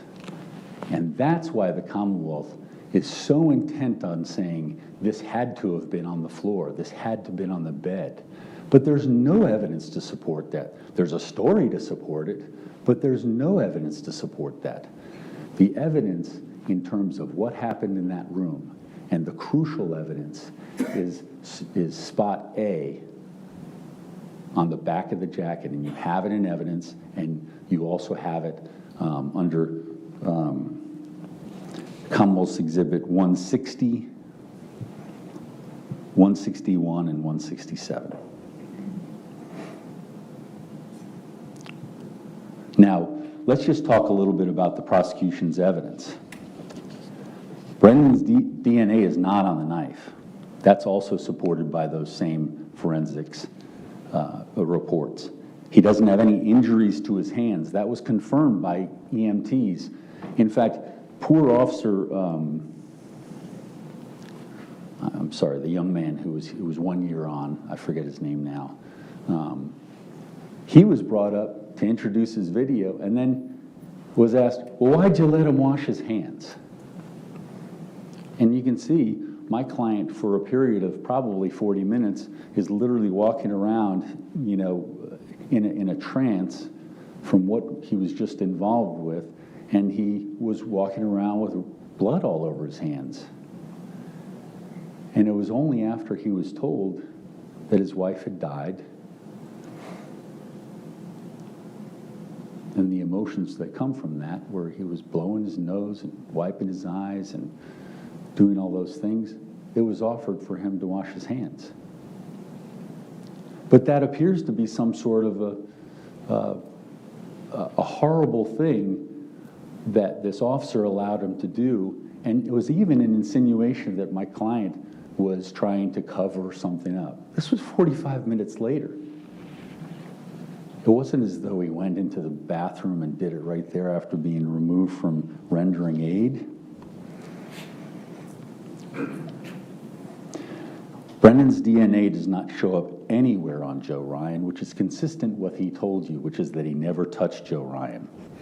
There's no indication that there was any sort of movement, and frankly, what's the possibility, I guess I'll use the same word, that a 185-pound man would have been moved if he was otherwise dead? It's not an easy task. And Brendan Banfield's an athletic guy, but I don't think he's up to moving 200 pounds in that sort of way. So that's an absolute red herring in this.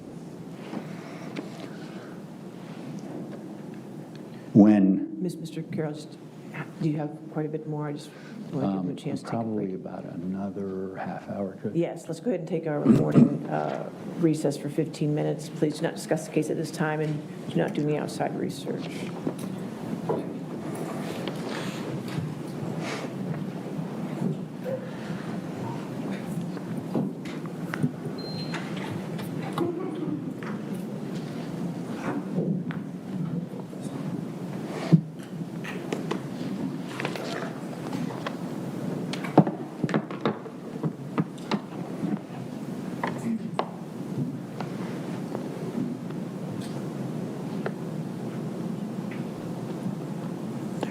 Just come back at 11:55. All right, 11:55. All right. Thank you.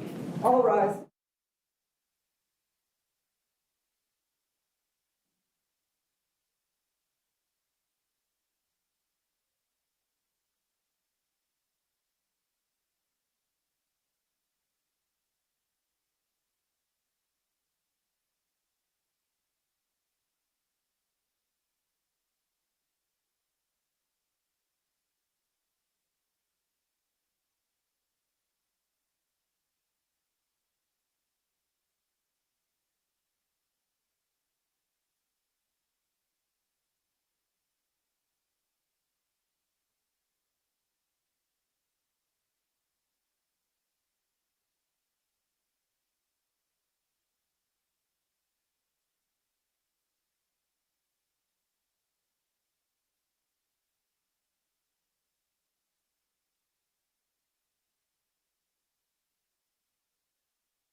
Ready for the jury?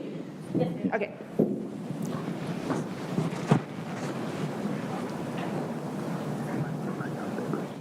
We're ready for the jury.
All right, thank you. All right, Mr. Carroll, you can continue. Thank you. Thank you, Your Honor.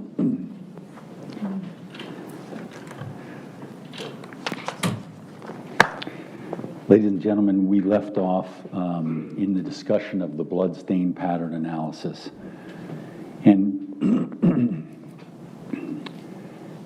what was an interesting moment in terms of the experts was when there was talk of bloodstain inside the zipper and around that area.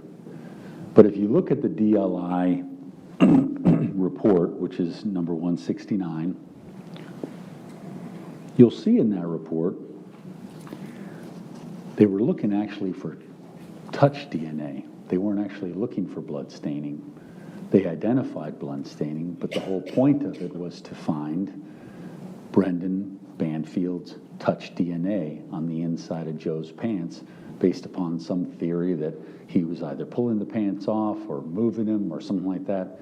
And that was one of the reasons why they went to a private lab to try to do that. And it didn't pan out. And you'll see the report.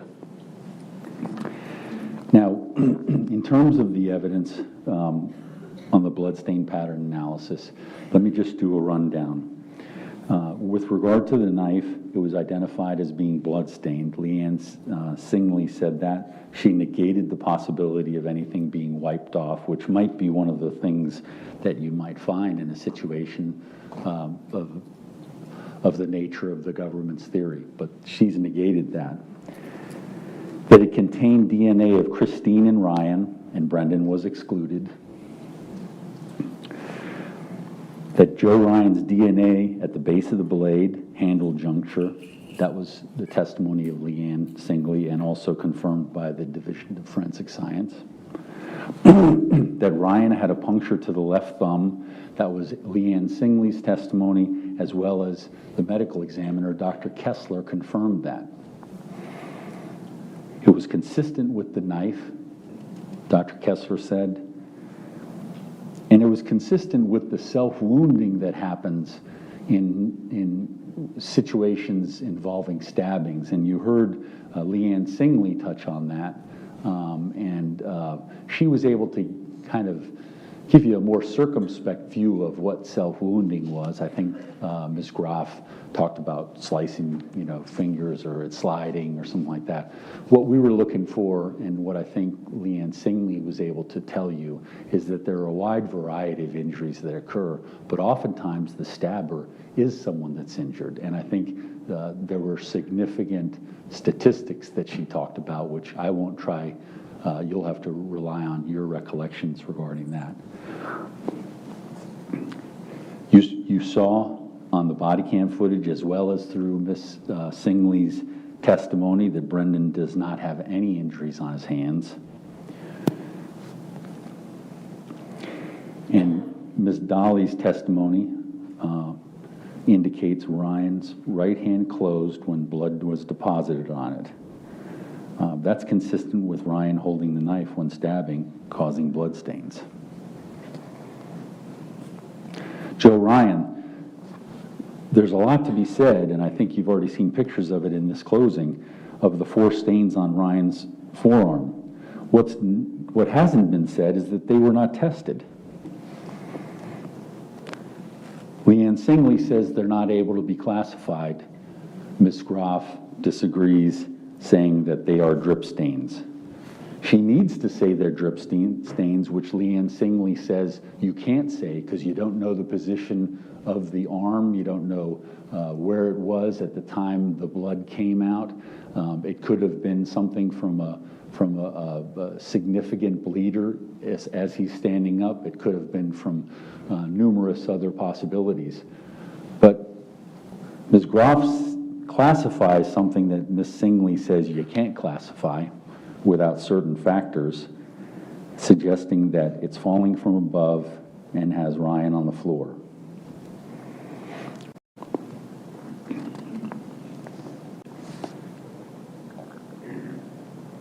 One might think you'd find the source of whatever that blood is if you're to have tested the blood that's in question.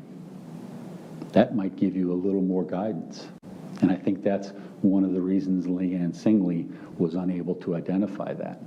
If it was from Joe, then she'd probably have some explanation for that as an expert. If it was from anyone else, that perhaps could be a different explanation. But now all we deal with are possibilities. And that seems to be the crux of how the Commonwealth is pursuing this case. They're not putting on any evidence in terms of their own investigators. They're not providing any concrete evidence as to what happened that day. And interestingly enough, the shift in the last closing argument was that I hadn't been doing that. And the defense hadn't been doing that. But I think we can all agree that we've called significantly greater number of police witnesses because we had to. Because we want the truth out here. I called my client, though he has the absolute right not to come up and testify. And he testified. And the relationship issues with Juliana Perez Magalhaes are touchy, and they're an awful story. But he sat there and he answered the questions. He was cross-examined. He answered those questions.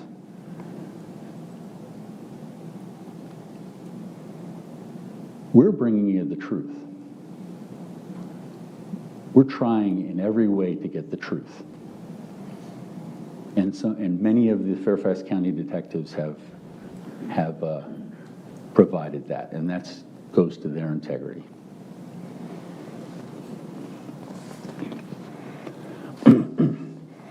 The genes, the touch DNA from the waistband zipper indicate Joe Ryan and Christine Banfield are the contributors. Brendan Banfield is excluded. All samples collected and tested on Ryan were from Joe Ryan or Christine. Brendan not identified as a contributor in any of them. Nothing in the materials reviewed gave any indication that Ryan was not the stabber. That was Leanne Singley's testimony. Brendan's jacket, blood on the rear of the right sleeve, DNA on exterior of right sleeve, mix of Ryan and Christine. Brendan indicates that Ryan grabbed his arm. On Officer Beckner's video, Officer Baumler's video, in the ambulance, and also in the hospital. Brendan's jeans. The small stains on the thigh is consistent with cast off from the hands. That's Miss Dolly, Miss Groff. Brendan sat in the bathroom, if you look on the video, and the first responders arrived. He was basically told to sit on the tub, and you see him. when you look at that video and he's sitting there and he's just, hands down, not sure where his hands go, and he was watching as his wife was being tended to.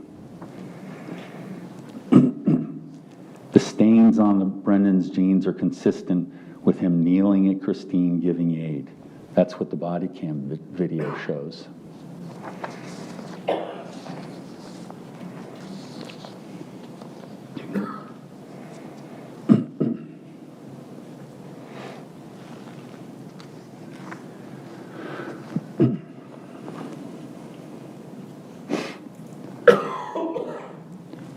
Back to the digital forensics for a moment. February 19th was a critical day because that was the beginning of the Telegram account.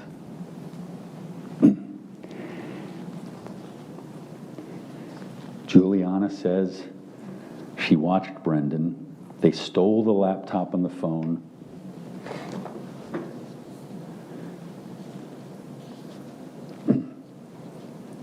They deleted the two-factor authentication code, but the two-factor authentication code remains on the phone to this day. And this is Defense Exhibit 156.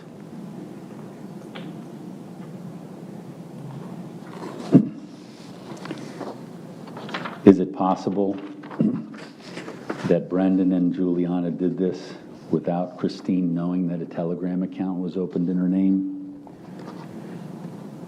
It's not, based upon this exhibit. Because if you look at it, and you can look at the message from Telegram, shows up right underneath a message from Brad of Inova PICU, and right above a message from Nicole at Inova PICU. It was done early in the morning. If it had been done by someone other than herself, as soon as she looks at that message from Nicole, she'd realize something's going on. I should check this out.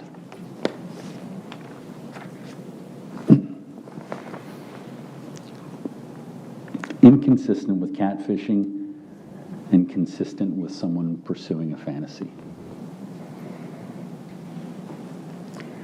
February 23rd, we saw digital forensics evidence from the evening of February 23rd.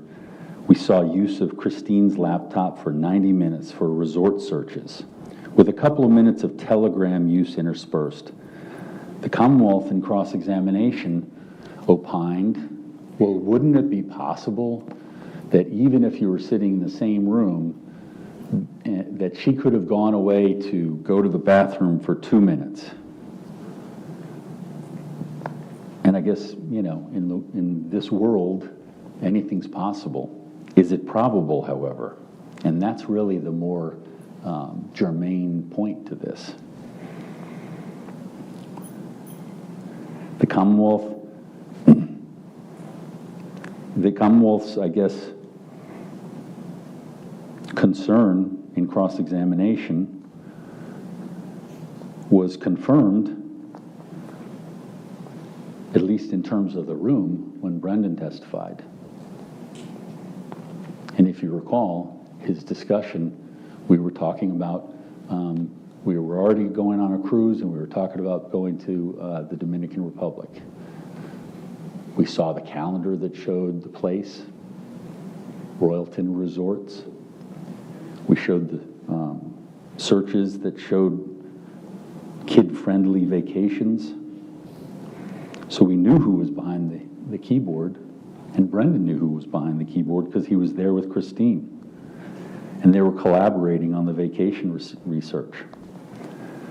Brendan was playing with Valerie, and Christine was on the couch with her laptop and her phone. That's the testimony. The device's symmetry and connectivity you heard about has the context to complete the entire picture. Juliana was not in the room, and this is supported by the analysis on her phone, showing a steady stream of messaging social media use, and Netflix at the same time that Telegram, FetLife, and the suspect Gmail account were being used by Christine. And finally, February 24th, Juliana was not awake and not out of bed based on her devices at the time she claimed to be watching Brendan Banfield sending messages in the kitchen.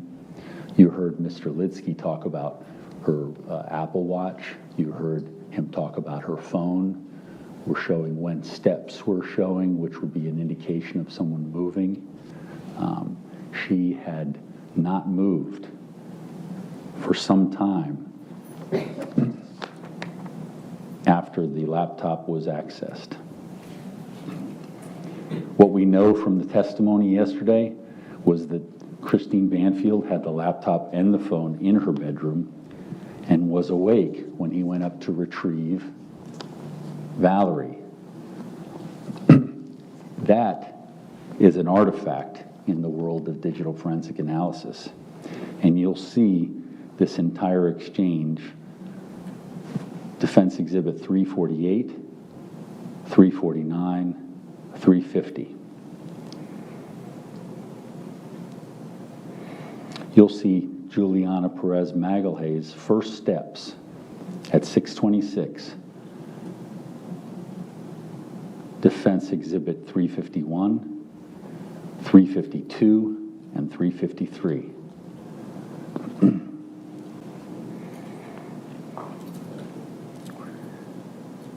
Juliana Perez starts her day after the telegram message is already sent,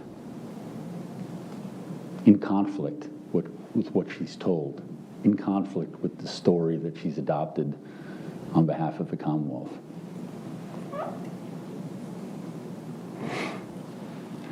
Brendan's at McDonald's. Exhibit 354, 355, 356. Those are time-stamped screenshots from the McDonald's videos. Juliana is on the phone telling us her phone tells us that her activity stops at 7:24 under Defense Exhibit 357.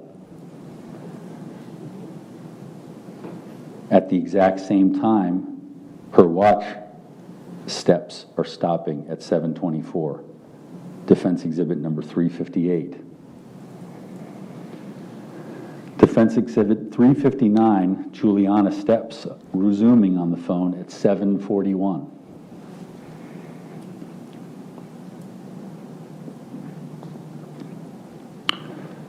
Exhibit 360, Juliana, car is parked at 7:41.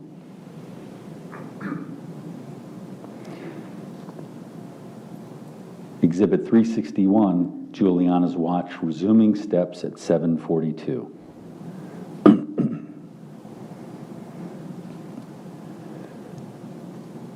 We know that Brendan was out of the house.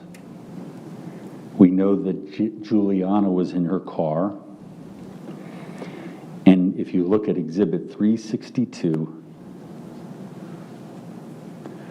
there's someone who's logging into Christine's laptop at 7:33.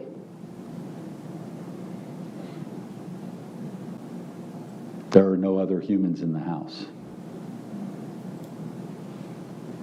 And Juliana and Brendan were not there. In conflict with the government's theory, Christine logs into her laptop and places her devices in a drawer. She puts the devices away. She gets Lily down into the basement, brings her food to the basement, and gates her in. And she meets Joe Ryan. And they walk up to the master bedroom.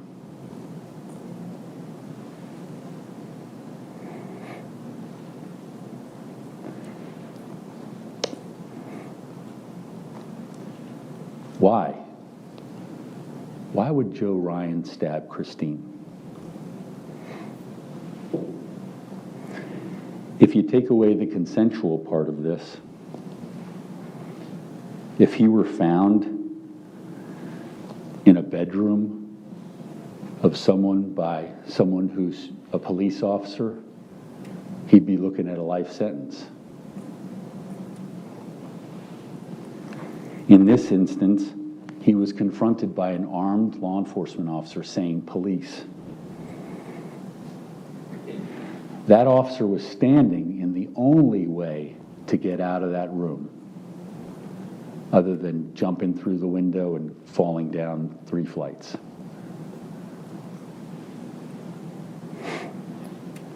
He had a gun trained on him, and he was telling him and was told that he was going to be arrested. He had marijuana in his system, and he was angry. Who was he angry at? Could he have been angry at Christine, thinking that she set him up? Could he have been angry at his situation for deciding to go into a house that he didn't know and put himself in this situation? Could he be angry at my client, who was there to try to figure out what was going on and ultimately try to protect his wife? Those are the whys.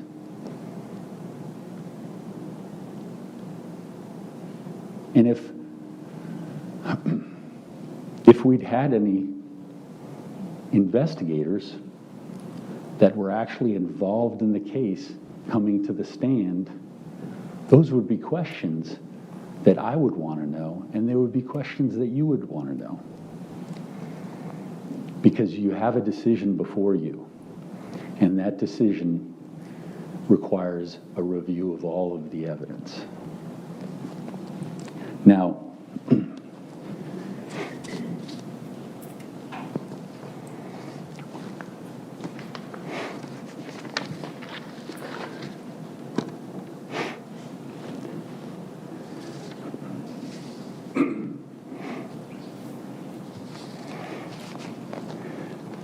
is it reasonable after a 6 to 8 week affair that someone's going to try to get rid of their companion of 19 years, wife of 12 years? Is that reasonable? You heard from my client, he thinks it's absurd.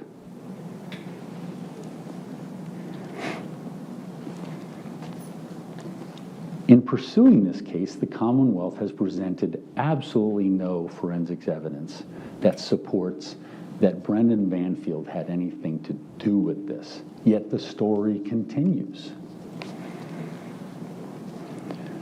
This isn't how justice works, and you can't just come up with a theory and make it fit.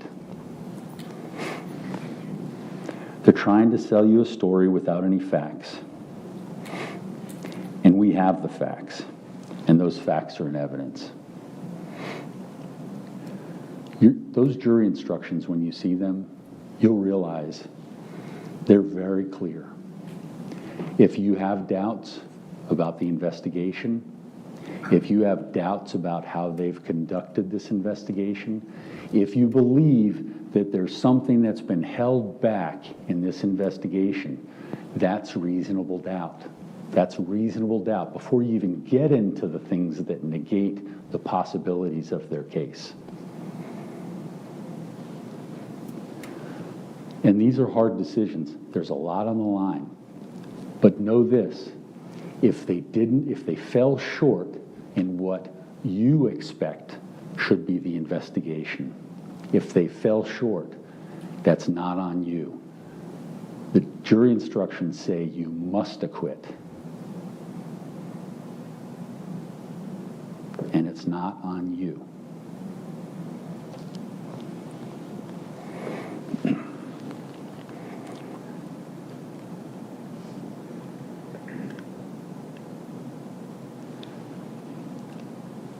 I don't have another opportunity to talk to you. It's their burden to prove this beyond a reasonable doubt, so they get the opportunity to speak. So I apologize if I've gone too long, but I wanted to make sure that these important issues came before you. and I leave you with these words. When they lie and manipulate to get someone to make a statement, that's not discovering the truth. That's planting the truth. Ladies and gentlemen, thank you for your attention. Thank you for your patience.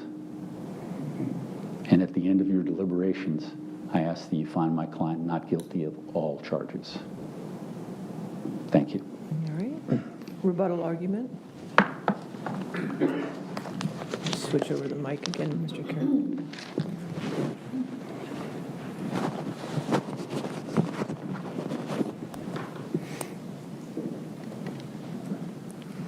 Thanks.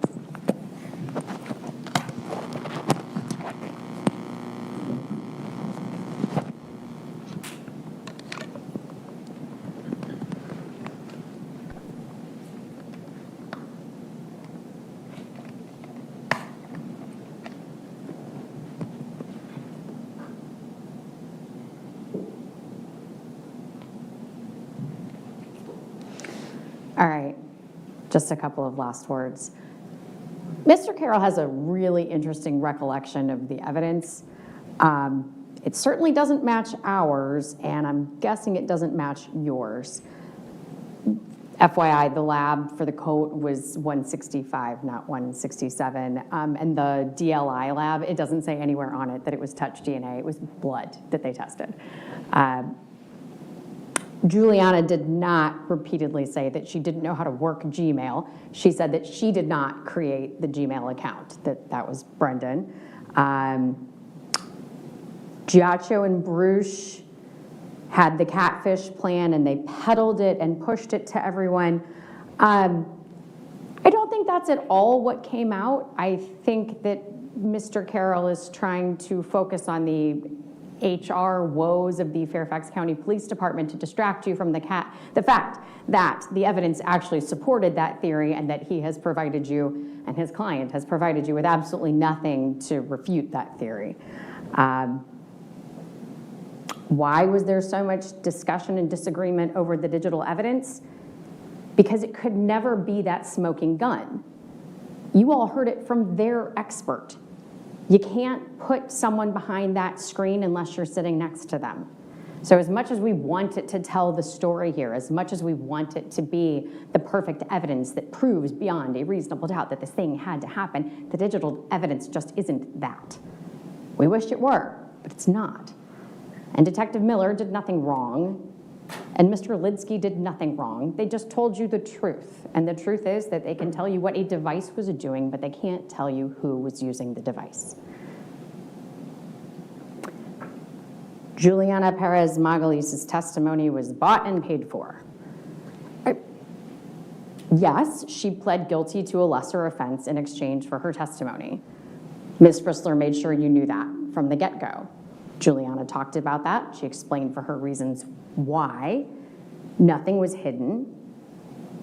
After her sentence, it sounds like she might have the opportunity to make, 10 grand off of selling her story. She said that she would use that to support her family. And then what? Is she gonna work as a nanny? I mean, she's a convicted murderer.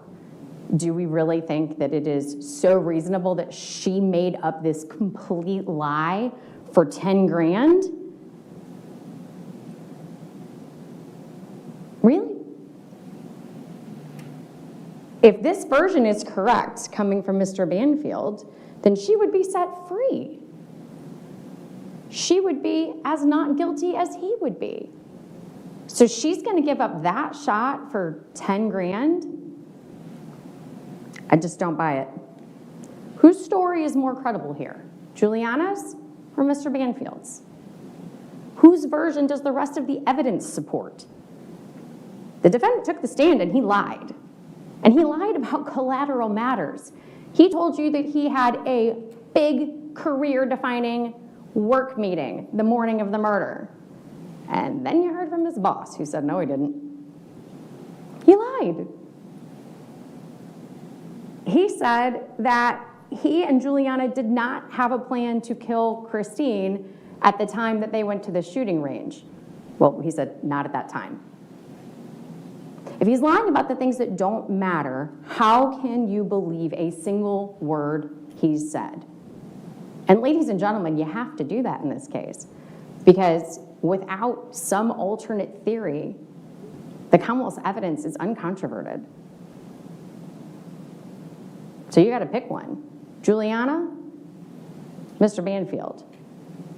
Whose story does the evidence support? All of that blood, the DNA, to some extent, the digital forensics, the physical evidence collected at the scene. That's what you can rely on. Don't rely on his narrative and his recollection of the evidence. For that reason, don't rely on mine or on Ms. Rissler's. Rely on yours. It is your collective recollection of the evidence that you have heard that is controlling. You know what was said here. You know what the evidence is. We trust you to make the decision. Thank you. Thank you, ma'am. Members of the jury, this is an important case to both the Commonwealth and the defendant. In order to reach a verdict, each of you must agree on that verdict. In other words, the verdict must be unanimous. The first thing you should do when you get back to the jury room is to select a presiding juror. The role of the presiding juror is to see to it that the deliberations are conducted in an orderly and businesslike manner, that they are conducted only in the jury room when all members of the jury are present, and that each juror has the opportunity to fully and fairly express his or her views.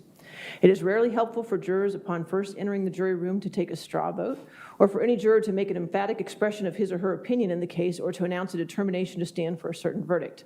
To do so before all jurors have had an opportunity to consult with one another and exchange views and opinions might allow your sense of pride to prevent you from retreating from an announced position, even when shown that such position is unsound. You have a duty to consult with one another and to deliberate with the objective of reaching an agreement, if it can be done without offending your individual judgment. Each of you must decide this case for yourself, but only after an impartial consideration of the evidence with your fellow jurors. In the course of deliberation, a juror should not hesitate to re-examine his or her own views and change his or her opinion if convinced it is an error. However, none of you should surrender your honest conviction as to the weight or effect of the evidence solely because of the opinion of your fellow jurors or for the mere purpose of returning a verdict. In the jury room, you will have the exhibits that were entered into evidence, you will have the instructions of law that I just read to you, and you will have the verdict forms. Much of the evidence in this case was in electronic files, so you're going to have a clean laptop that's going to have those files on there for you, and that you will be able to access, and you also have the big TV in the jury room that you can plug in the laptop to that so everybody can view the evidence at the same time, okay? As far as the firearms and knife, the Sheriff's Department has control of those items. If and when you want to see those items, you just have to let the deputy know, and those items will be brought to you. Only the deputy will handle them, but you can ask her to manipulate them however you wish to have them manipulated. But please do not have any deliberations while the deputy is in the room with you, okay? Wait till the deputy leaves before you do that, okay? All right, so during your deliberations, until you are discharged from jury service, you must not communicate with or provide any information to anyone who is not a member of this jury by any means about this case. You may not use any electronic device or media to conduct any independent research about this case, the legal or factual issues in the case, or the individuals or attorneys involved in the case. You are not permitted to consult dictionaries or reference materials, search the internet, visit websites or blogs, or use any other tool to obtain information about this case to help you decide the case. Do not try to find out information from any source outside the testimony and the exhibits received as evidence during the trial. You will have, again, you will also have with you the verdict forms. There's 4 charges in front of you, okay? So you're going to have 4 separate verdict forms, all right? Once you have decided, have made a decision, each of the verdict forms should have the foreperson signature at the appropriate place. There's places for guilty and not guilty for each count that you've heard, 2 aggravated murder counts, 1 firearm count, and 1 child endangerment count, okay? So each form is separately. So each form, upon the finishing of your deliberation, should have the signature of the foreperson just on 1 space on each form, okay? If you sign both places on the form, it gets confused. If we're confused, then that's not the way it works, okay? So just make sure you do that. Okay, now, for the last part before you deliberate, the fun part. You remember that in the beginning of this case, I told you we had randomly selected 4 people to be alternates, okay? We still have 4 alternates. Thank you all for your service and being so professional, and even during the snowstorm, making it here on time, and we do appreciate that. And let me just say before I release the alternates that I know that this trial has been a huge sacrifice for you all, and have taken you away from your lives for 3 weeks now. I know I speak for all of us associated with this case that I want to thank you for your service in this matter.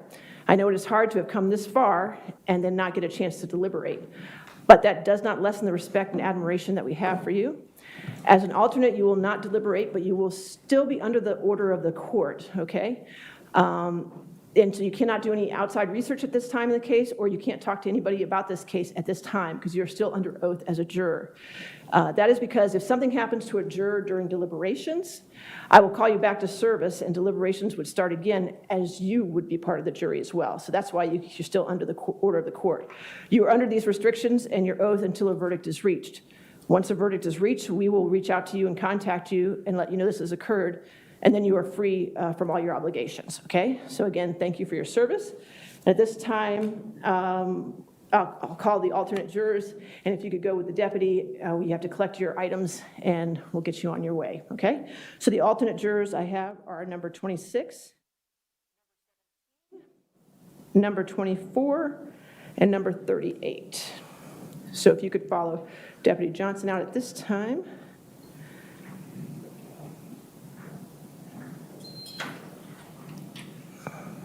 (26, 17, 24, and 38). 1, 2, 3, 4.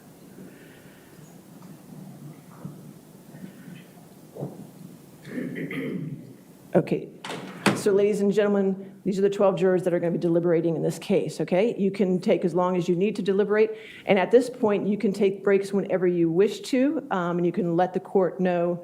If you're still deliberating next week, you can let the court know if you want to come in at 9, you can come in at 9, or if you want to come in at 10, that's fine. When you're done for the evening, I know there's one juror that has to be done by 4:30 today, so make sure we respect that timing for that juror. But you can take breaks whenever you wish. You can take your lunch breaks, and you can make them an hour, you can make them a half hour, you can do what you like. It's just important that you do not deliberate at any time unless all jurors are in that jury room at the same time, okay? So during breaks, we don't deliberate, okay? We make sure we take care of that. All right. Do we have another deputy that can? All right. I can excuse you now to deliberate at this time if I have a deputy. Judge, while we're waiting on that moment, can we approach on one? Sure, sure.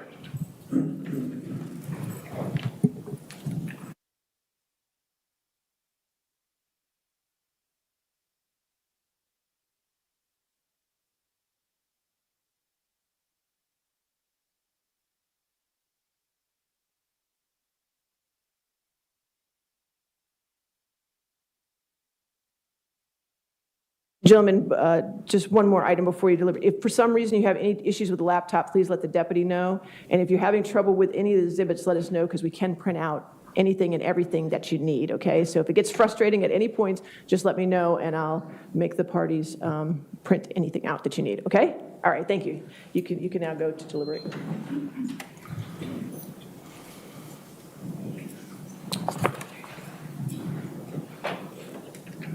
Is the laptop ready?